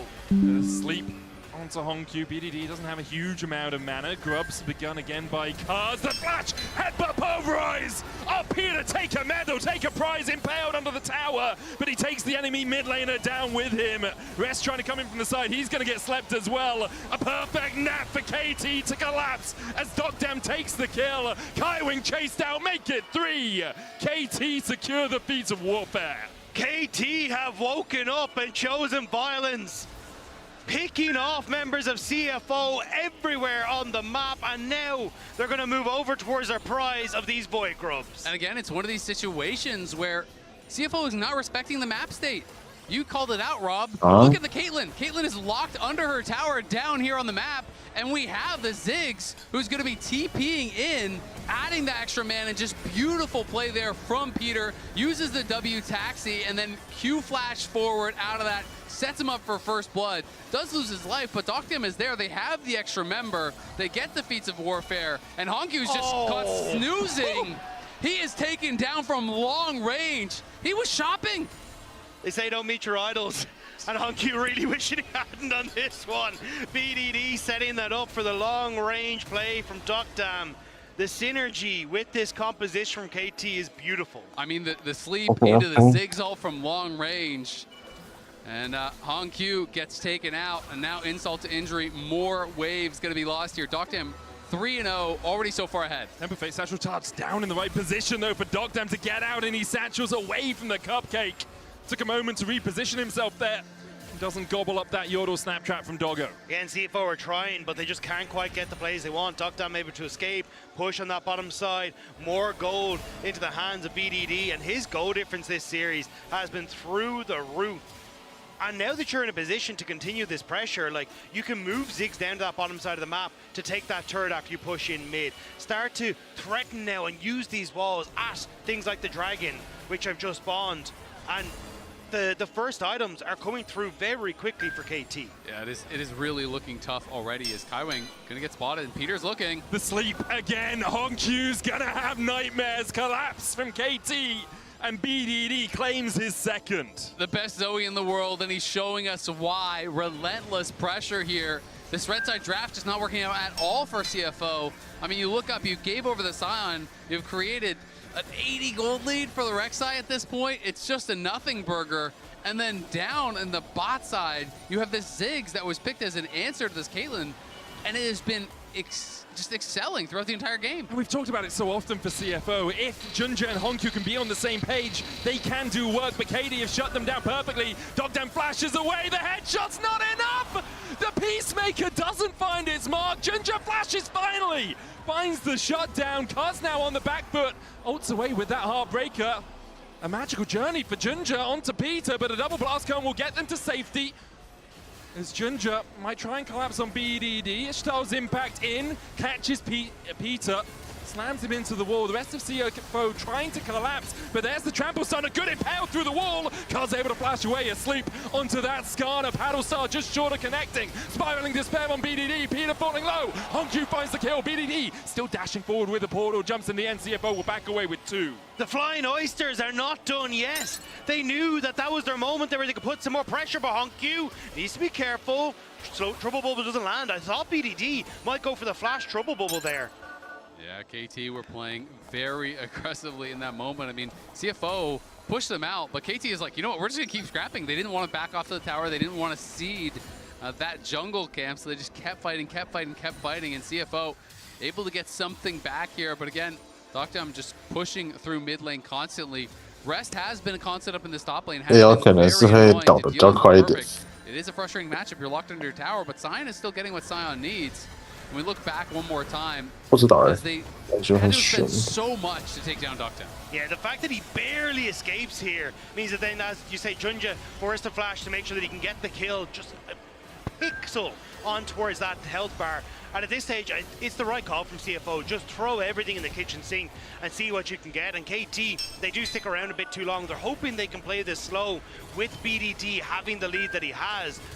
But overextending that little bit too far actually gives the numbers advantage with CFO that moment to find some kills. Exactly, and I mean, even with BDD around, you're still down a member. Doctam is dead. It's still a 4v3, and you're fighting it without the ultimate on Cuz, without the ultimate on Peter, with lower health bars. So it was definitely a very aggressive look there from KT. Wanted to try to defend. Not a huge punish either way, but it is a little glimmer of hope you have to feel like there for CFO. Unfortunately, the kill's going to Skarner. Is not what you want to see. He's the only guy with a big gold lead for CFO, 1,000 gold ahead on Junja. This league for so many years. KT begin to push in top. Help from Junja will catch up Peter, pops the unbreakable will already down to half HP. Spiraling Despair is going to go back. Cuz getting slowed by it as well, but the Severing Bolt not enough to kill off the cow. Done though by Junja. Really good use of this ultimate. Pulls it in, gets the ult, gets the flash. Yes, he gets away, but they are not rolling over by any means. And if you can get that impale, it sets up Hongyu for all of his skill shots. Those become point play. And also just gives them this vision control on this top side if they want to play aggressive, waiting on that push from Hongyu in the top side, because you've got Herald in 30 seconds. So CFO looking to see if they can capitalize on it. Redemption onto Hongyu just to top him up. CFO will really want to take this out, but now they have to look for the reset. No wards currently on Kaiwing. That's what he's going back for. Trying to get them up. Just have the Celestial opposition, whereas Peter yet to actually upgrade his World Atlas all the way. He's finished that redemption, as has Kaiwing. So in terms of warding advantage, just a small one for CFO. You got push on bot side and the opportunity to try and TP rest in. Still though, they weren't quite able to get the pressure the CFO wanted here. Couldn't get deep vision. Now you've got KT back out of the map, and Peter again in a great position to just towards into that top side and spot out how CFO are trying to move in en masse to this top side of the map. You can see that CFO have maintained pretty good defensive vision in their jungle. They're trying their best to actually move it forward into that river to try to be able to take control. BDD or Doctam gets pushed, then they move over as well, and non-stop just fighting over this vision. It's so hard to fight against the Zoe Ziggs if you do not know where they are. Especially when double Hex Tech Gunblade completed. That's so much burst damage if you can hit both of those channels on towards lockdown targets. And that's exactly what KT are looking to do, just fishing for some of these bubbles on the top side, seeing if they can connect with Hongyu. KT, gonna take it slow, push out the waves, and then amass onto this objective. Yeah, Peter gonna go back, pop up those wards again, went from 1 to 4. And you have to remember as well, with the Sleepy Trouble Bubble, the next bit of magic damage you're taking is amplified, so those bouncing bombs can kind of act just like Ziggs ult too. I mean, that's my worry. That's kind of the real dream. Is you hit that on a carry, you press R, they're either dead or they leave the fight, right? Like there's no continuing the fight as Doggo. And, you know, in that situation, if they're going to commit that, Kaiwing is going to have to be really fast with almost defensive Bartles, right? Because if to start off the fight, one of your carries gets hit by a sleep and Ziggs is going to throw out his ult, you have got to be right there to try to deny it. But that takes really quick reactions. Herald no longer the target for either of these two teams as KT set up vision around the Drake. Will be soul point for them, and an Infernal Soul with Ziggs and Zoe is not something you want to give over easily. Already down to 4K. Peter acting as a bouncer. Rest trying to get in. Ginger going forward as well, but a good pulverize from Peter. The Drake stopped with a temper fate. The smite from Ginger finds it, and Impale as well. Spiraling's despair for KT is perfect. Forced to flash away. CFO find the bite find two.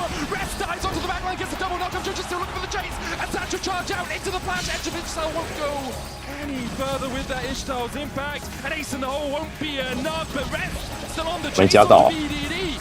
Forces him back underneath his tower. KT's poke is exceptional. Look around. Poke lands and Rest want to keep this going. He slept. Satchel Charge's going to knock him back. Destiny smash there as well. Rest used the tunnel. He flashes back in. And Rest just slices them where they stand. He'll take his life. In the end, CFO turn their eyes towards the Herald. Exactly. They're going to be able to use that pressure to go over towards the Herald. Of this style of composition. It is so oppressive when all your poke is hitting, but when the spells don't land, you have no consistent damage whatsoever. And watch BDD in this fight. He's kind of having this like one-on-one on the side against Doggo, but everything misses. And when those first round of spells do miss, Junjo gets the smite, and BDD cannot hurt the front line whatsoever. The carries are untouched on the CFO side. And once CFO are in the mix, they can't be stopped. And that's the big one, is as soon as you get this Garner into place, as soon as this Rek'Sai can actually get onto the targets, that's where they are so terrifying. And ideally, KT don't let them get into that position. But by over-grouping at the Dragon, they open up everything for CFO. And it just maybe gives CFO that hope. Control the area, control the objectives. But Doggo has the flash and has to use it. Gets himself to safety. KT's still looking for a little bit more. Fortunately, most of the gold in that last fight for CFO, who have evened out the total gold in the game, did go to their jungler and to their top laner. A Rek'Sai can do a lot of damage. Titanic Hydra complete tunneler as well, building up to more of those physical damage items, but it's not as much as you would like. But for me, it's less about the gold, it's about the map control. Sure. That's really what CFO need. When you're getting down these turrets, it doesn't give KT as much access to the map, and you can make plays like this. Carl's impact Satchel Charge stops it. That does mean the Satchel can't be used on the tower. But it also, again, it's about getting this deeper vision. So as KT look to contest objectives, they're not throwing these like long-range bubbles through the walls that can then retreat, fall back step by step, and you have to constantly try and throw that control back over the objective. If you can park yourself to CFO in front of it, you force KT to pull that trigger early, which is exactly what we just saw. That's not what KT wants to do. I mean, it's just kind of such an interesting set of compositions, right? Because KT's comp right? You hit everything, you hit that sleep into the Mega Inferno Bomb, all of a sudden CFO can do nothing. You miss all those early spells and get hard engaged on, all of a sudden you're not really putting any pressure either on that front line, because is 1.3k gold behind. 没有就顺路啊，因为我都站在这里。没有啦，哦，我刚刚没有跟你走同一条啊。真的啦。有2颗球要不要吃？怎么不吃啊？亏他还是3个下降箭头的，3倍好吃的。 to sleep, and all he'll see are nightmares of KT. A triple in the end for Dogdam, another sleep landing. And the chase comes out from Perfect from Dogdam. Hongchu is not done yet. Castle chasing down. A heartbreaker, a stake through the heart of CFO as KT win out the fight. It's a taster of what CFO could have, but it's KT who are once again cooking CFO over an open pit. The amount of gold and nourishment they're getting out of this roster is insane right now. And we just got to see what the two different fights look like. The abilities hit, and there is not a lot you can do. Look at this beautiful sleep into the Mega Inferno Bomb, into the Paddle Star. Everything timed perfectly there. We're going to call the Mega Inferno Bomb. That was looking clean. And with him gone already, BDD, he's looking like he's got an aimbot. He's just point and click. Peter caught with a tempered fate. And that cow might be going golden, but he is going to get skewered by CFO. Arnicon next, TP's coming out as CFO try to up the tempo. TP out from Perfect as well as KT are going to call for a fight of their own. You've got to wait for BDD. This wall could be devastating, but he's so far away. 穷人不吃吗？ But Awaken is going down. Honku already down to half 不是你吃。 perfect with the decimating smash doesn't land it. The Awaken should be secure. 哎，你的血条打空了。 Get it. The sleep lands, but only onto rest. Will KT continue to chase, or will they accept that this fight is not for them? Fantastic play from CFO. They get the pick and they just force their hand. 挖西瓜。 Immediately start the Awaken, rush it down. Don't allow KT to get set up. KT's comp is so weak when they're late to the fight. And this is the scrappiness we're talking about for CFO. They don't want to give up the area. Dragon's there. Oh, down comes Honku, spiraling despair though, into the net! And down goes BDD. Cars on the backline gets the reset. He possesses that way, and the chase continues. Dives across the wall. Spectrum Maw doesn't get the stun. Junja trying to retreat. Dogdam looking at the satchel. Another stun's going to land. And Rest has the flank. Dogger's there as well. Junja falls. And now the Skarner taken away by Cars. Rest trying to get in, locked against the wall. And Kaiwing and Doggo leave him for the KT Wolves. They'll get the kills. They'll clean it out. And will they turn their eyes towards the Drake? They'll do that and take it. CFO tried to salvage the play with Doggo and Rest running as fast as they could, but it's KT who are pouncing on Junja and finding the kills they need to turn the play back. I mean, it feels like it was just 2 or 3 minutes ago that we were talking about Cuz being down 1.3 gold. He got 7 kills in a row, and now is up nearly 2K on this Viego. He is a problem. Has the entire LDR purchased up. They just moved towards Soul Point as well. This play to start it off, though, was really nice from Doggo. As BDD goes over the wall, he almost one-shots him, but he goes back into the root. He got the 90 caliber net hitting him, takes him down with that headshot. But Cuz is such a problem. We talk about the lack of consistent damage. Doesn't feel like they have that anymore. Honku's the timing! Decimating smash against the knockup. They don't kill the tower. Mega Inferno will go down as well. As Honku takes a drive to his demise. And now KT can look for more. BDD with a paddle star doesn't quite clip Junja. CFO back away. Perfect timing on that decimating smash was just that. What a beautiful play. Catches Honku as he pops out of the Herald there. Peter follows up. That's the carry down. And it was unnecessary. You didn't need to take that ride. Honku thought maybe he could get it, but the tower doesn't even fall off the back of it. It is a stiff breeze away from falling.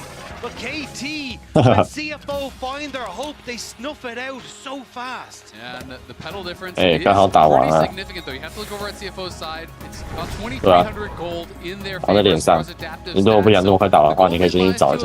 But still, it is KT getting further and further ahead, nearly 4,000 gold up. 3.5 minutes until CFO is going to have to try to make their last stand. It really feels like it's all about the setup at the Dragon, because if KT are there first, it feels almost impossible to walk in. But likewise, if CFO are there first and you're trying to walk through a way, you're trying to walk through this trap line, the poke is never going to come. So it's all about who can get that setup, who can control vision. And right now, it's been KT with the pushing waves, and it's them getting the much easier setup. Yeah. BDD pushing in this on his signature pick. This Zoe last one back in 2022. Has only played it once since then, but averages about 75% win rate on the champ all time.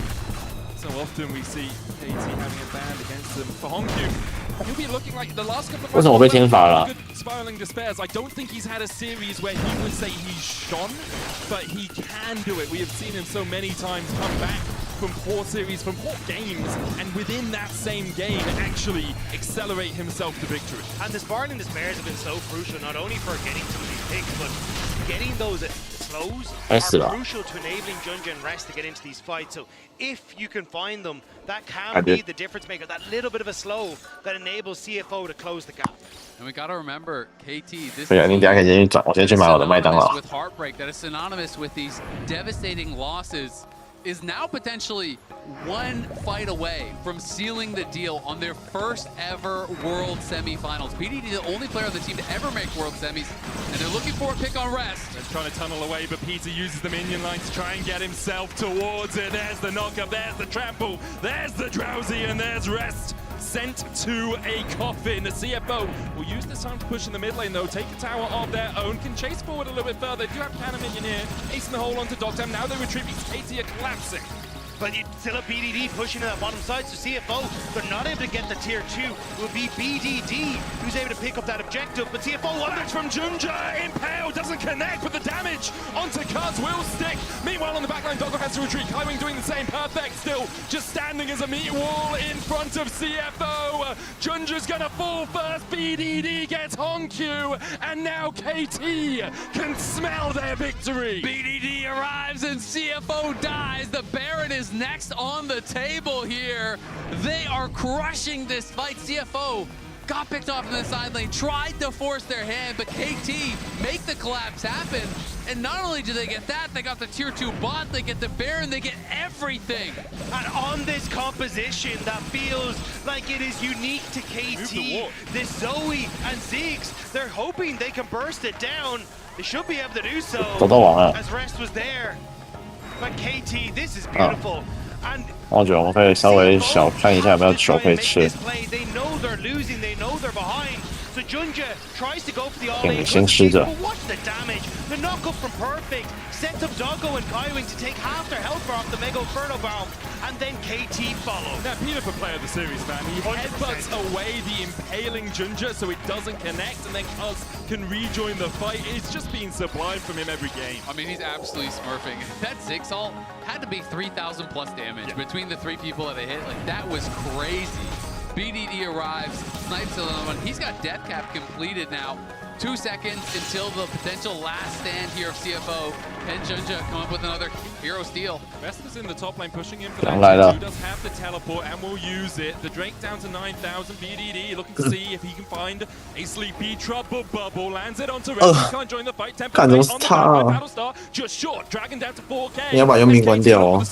我先修一下。 Again, it's Peter who keeps the enemy jungler at bay. Rest dives in, but the rest of his team are distracted by the cow. Now they're chased in with an unstoppable onslaught, and if that's not a name for how KT have played this series, I don't know what is. Unstoppable from KT as they march down CFO and look for the semis. No one expected KC to be one of the teams that could push themselves forward, but at semi-finals in their eyes, their curses may be damned in this position. For the first time ever, KT looked ahead to the World Semi-Finals. And with only Kaiwing left to watch, CFO will be eliminated. A valiant stand from them. A valiant stand for the LCP, but today is KT's day. Kaiwing can do nothing but watch as KT take the Nexus towers. The Nexus next, the KT coaster keeps on climbing. For the first time in history, KT are going to semis. 个5-1-13的柔一，这中野组合真的发挥的太好，甚至这3场比赛，我觉得 Peter 的每一波开战选择也都做得非常成功了。那只剩下了凯Win，有着火龙魂加上巴龙的 KT， 已经兵临城下。CFO 是没有办法阻止他们建立自己的王朝。直上云霄 ，KT 要向世界打响大黄 KT 的名号。然后恭喜 KT 3-0，前进4强。 他们要以全胜之姿挑战艰巨，挑战黄金君王。对，而且 KT 目前在世界大赛中还没有输过任何一场比赛，7连胜啊，非常可怕。而且是 LCK 这次4支队伍来到世界大赛，我相信 KT 绝对是最不被看好的那一支队伍。是表现的居然是4支 LCK。来吗？冲吗？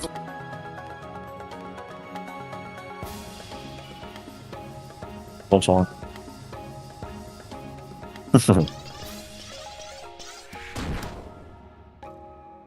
你在期待什么呢？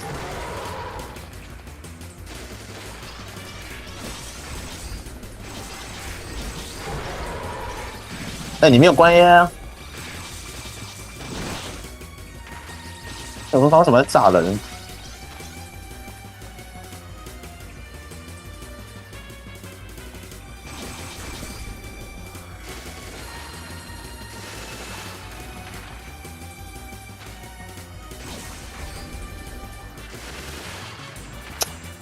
妈的！来喽！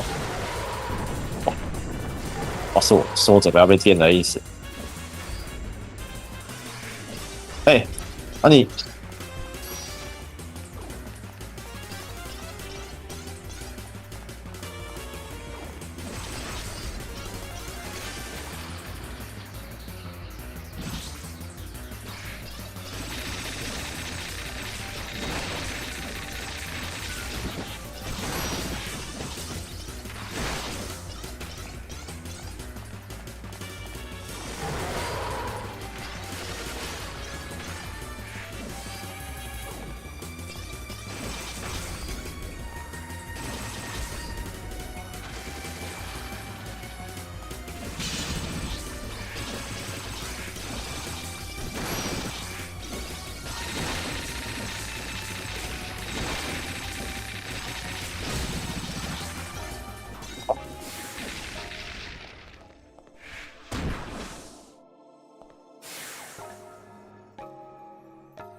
我这可以信息。怎么占一个？我也是。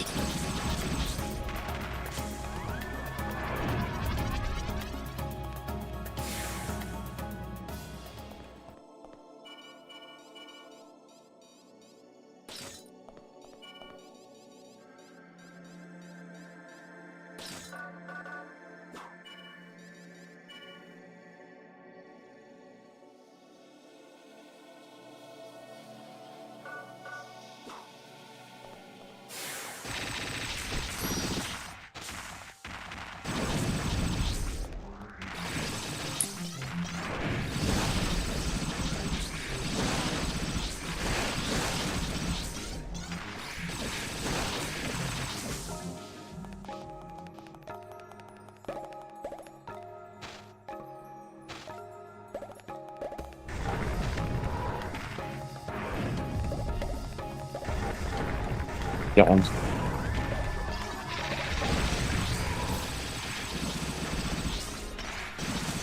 我记得这边有个宝箱，我找一下。那我忘记哪一条，但我知道有一个角落有宝箱。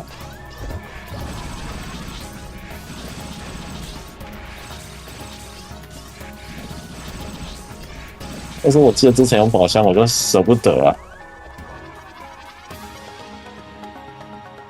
我找到，等我一下。我就说我记得这边有一个宝箱嘛，看免费的百宝箱，马上来。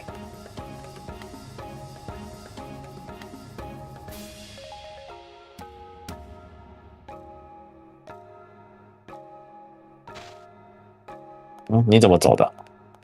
我知道了。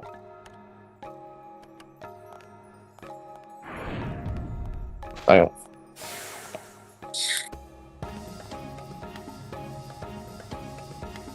打，修一下吗？不用吗？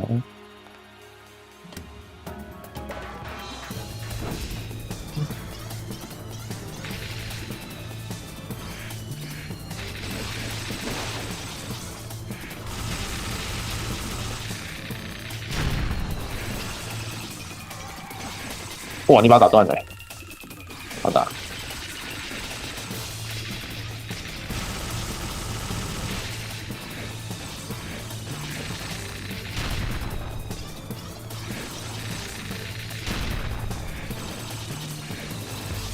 吃。哇！哇！你刚把它打断之后直接开爽哎。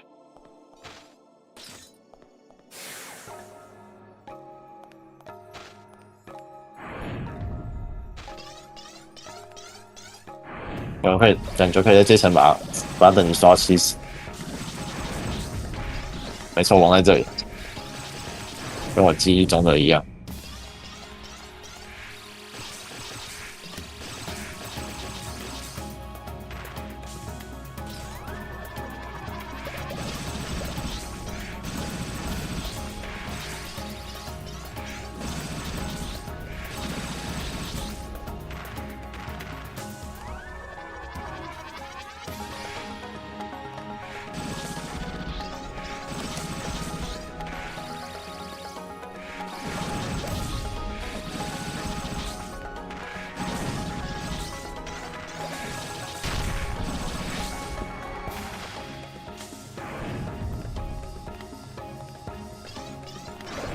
不是很想刷了吧？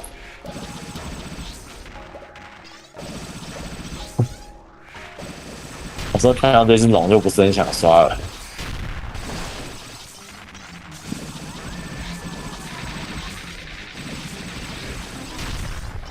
是觉得我们可以提早跑。不打完吗？不打完吗？王在这里啊！酒你先吃，那我去王那边等你。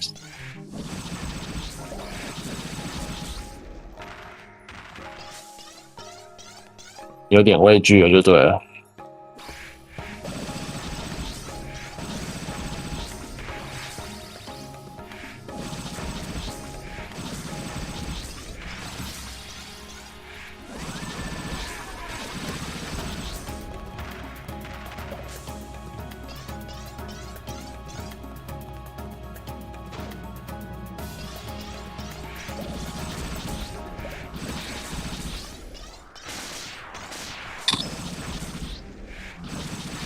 看看能不能弄死这只龙。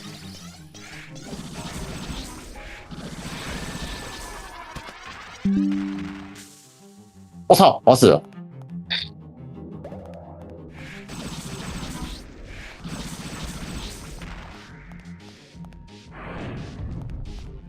不刷了，我要去 boss 那边等你了，我不刷了，我学乖了。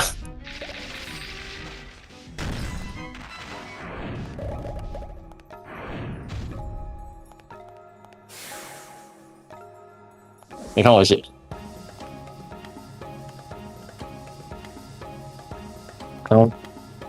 我这200滴，我只要破的话，我1秒就没了。他只要伤害一出一下，我就没了。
OK， 血量完全足够了。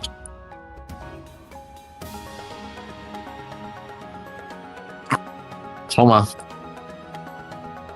可以发，输的话就退出而已。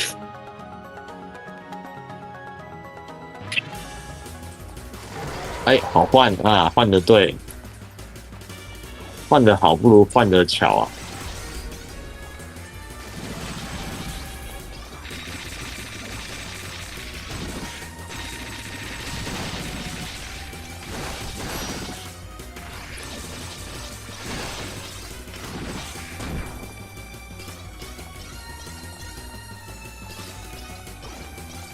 没关系，打完再开。哇！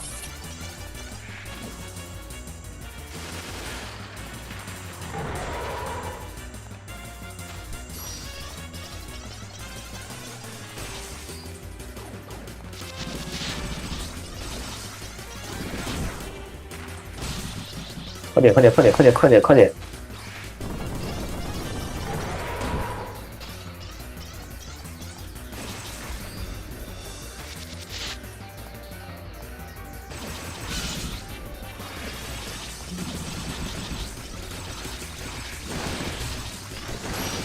抽起来！有，忘记了，差点回下去了。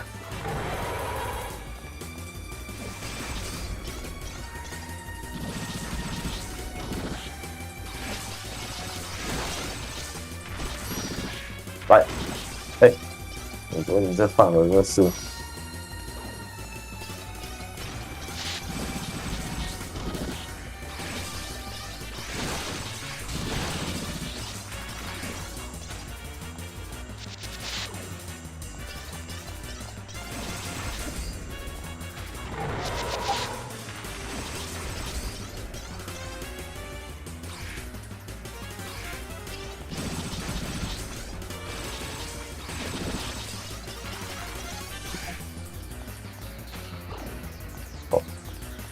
没技能接啊！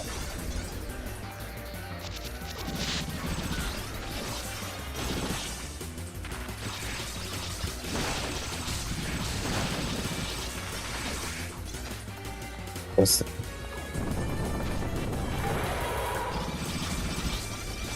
哎，被我逮到了吧？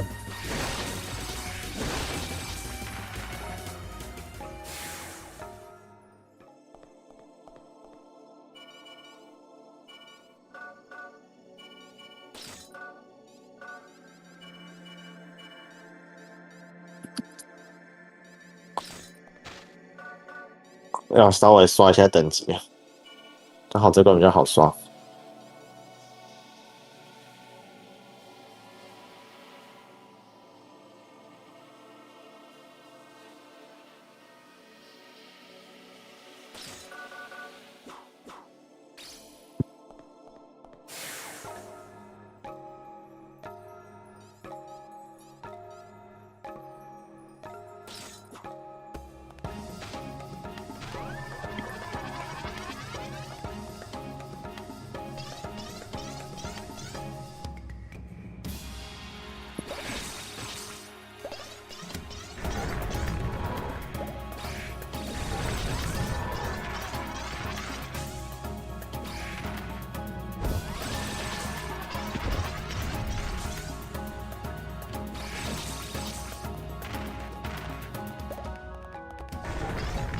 红到这里哦。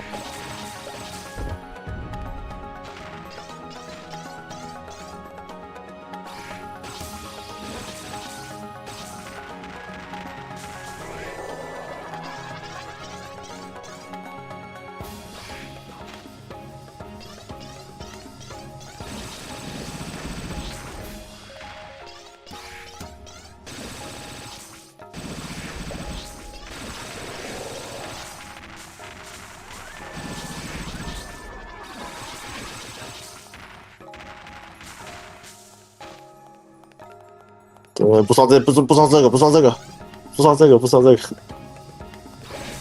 我说不要刷那只龙，等一下他妈头破血流，不要坐着等状态，是吗？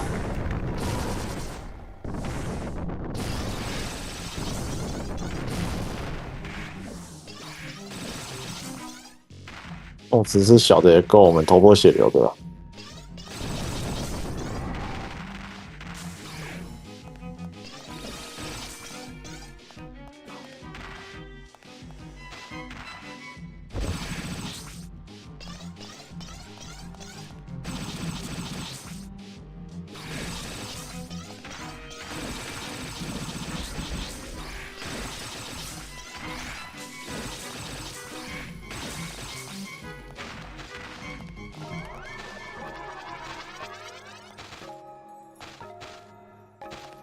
还刷挺快的。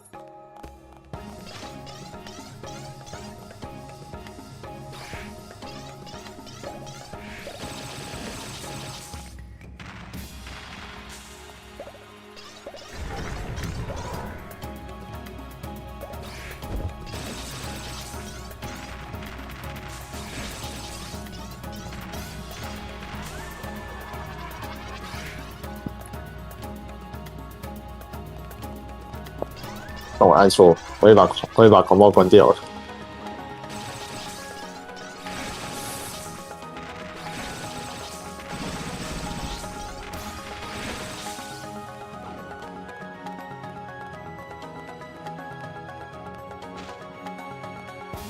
你要换装备哦？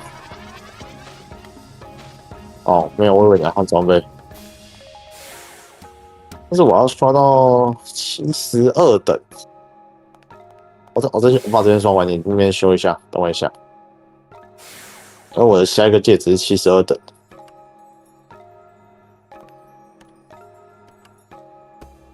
哈哈，前面刷后面刷都一样啊，后面刷经验多啊，刷得快。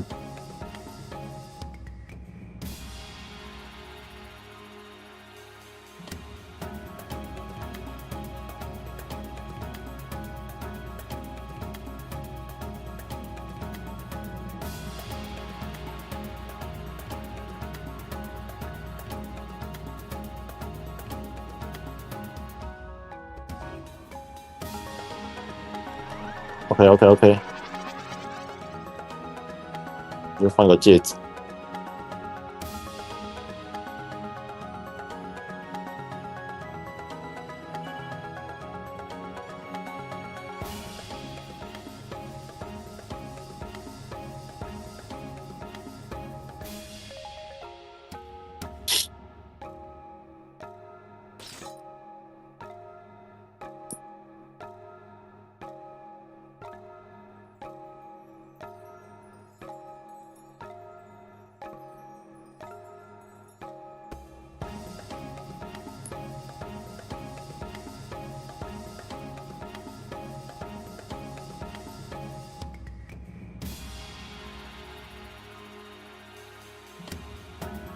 打谁呀？打鸟吗？打鸟，看你要不要直接冲。说打鸟，看你要不要直接冲。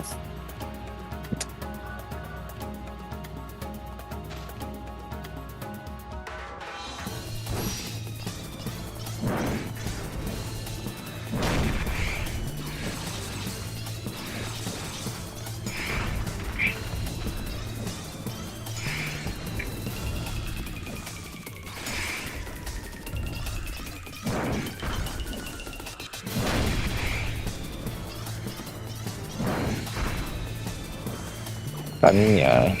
我一直炸！我操！我死！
我靠，我还没死哦！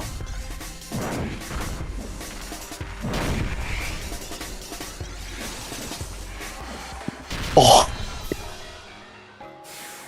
刺激刺激刺激！我剩1000滴。我靠，你直接冲了！也不需要哦。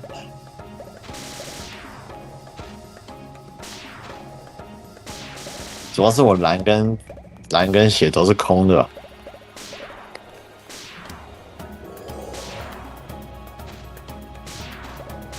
我什么都没回到。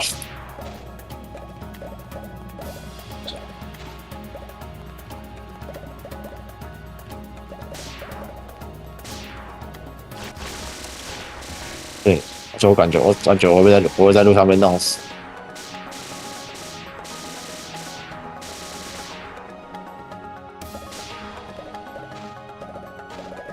对啊，但是你已经冲了啊。来这，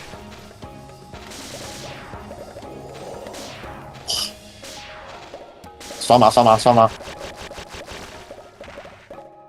那你不是要刷吗？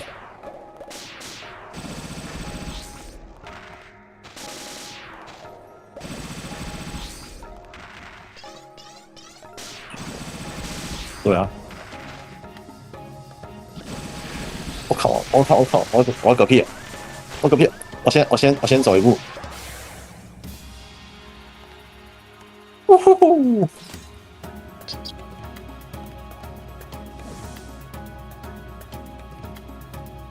前面刷太少，前面等下可以刷多一点。反正一步一步是。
对 ，OK。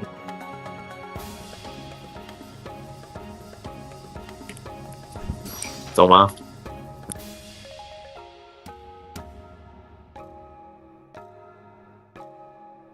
冲冲冲！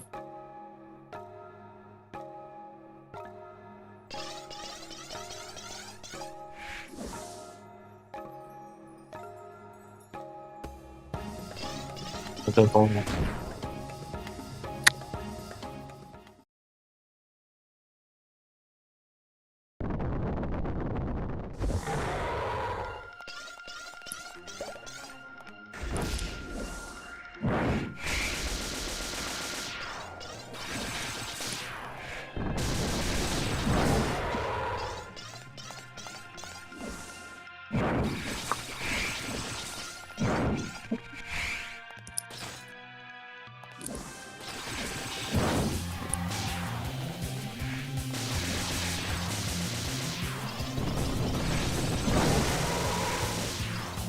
我操！全部都涨没了。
哇！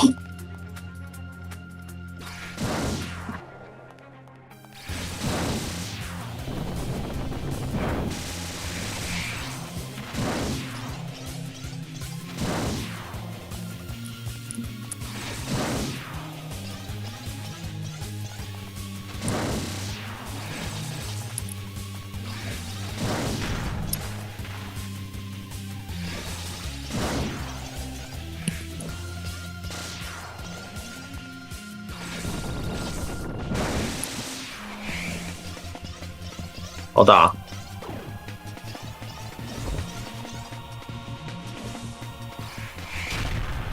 两没事。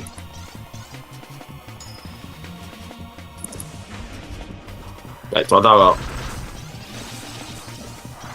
干，开错了。好的。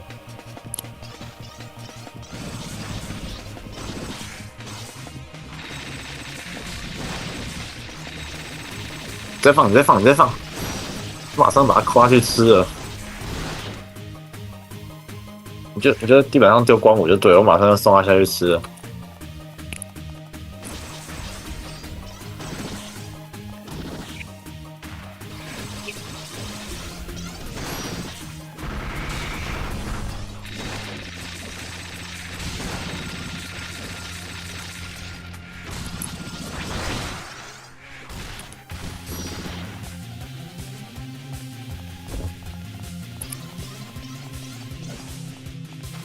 走。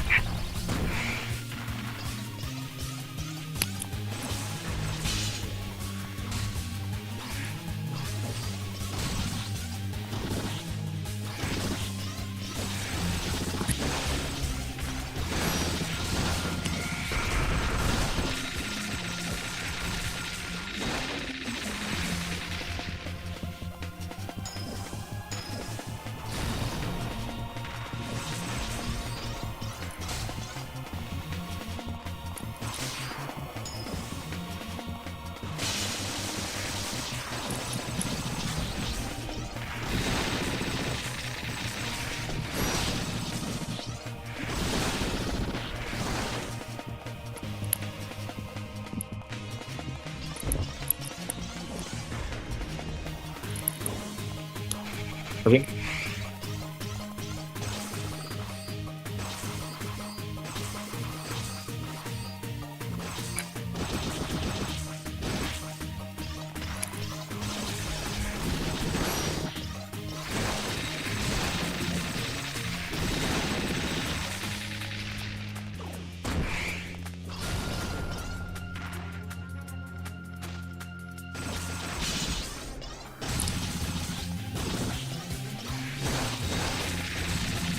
好打，喂！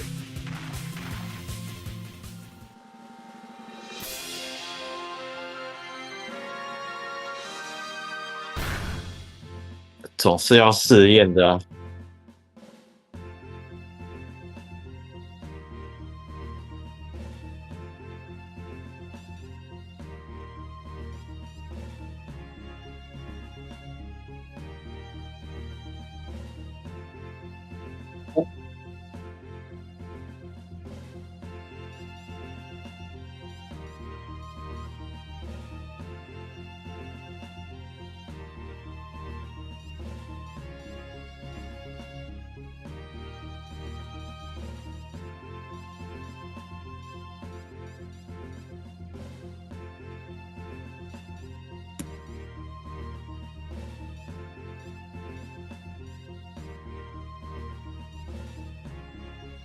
哎呦，加全属性的手甲，哎，有这好。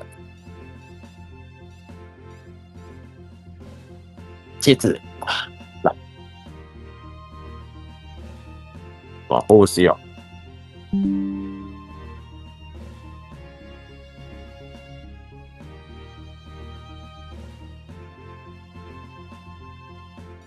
还不错哎。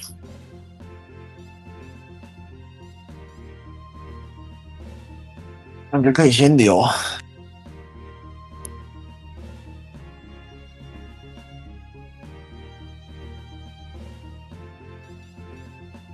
僵尸。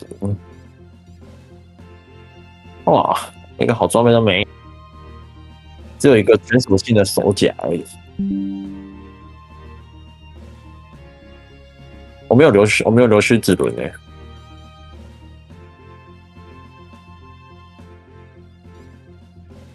什么称号？等我一下。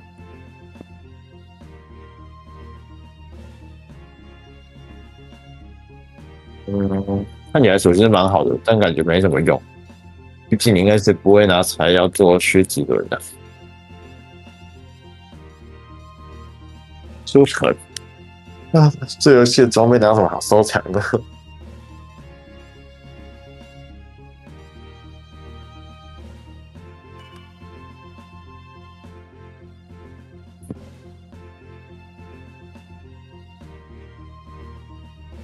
啊，你要先去打机，对不对？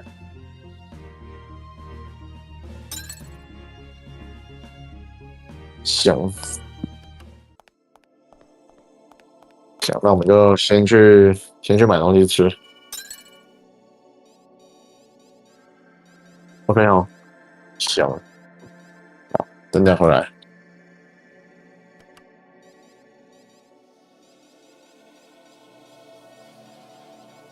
先撤哦，等一下叫你。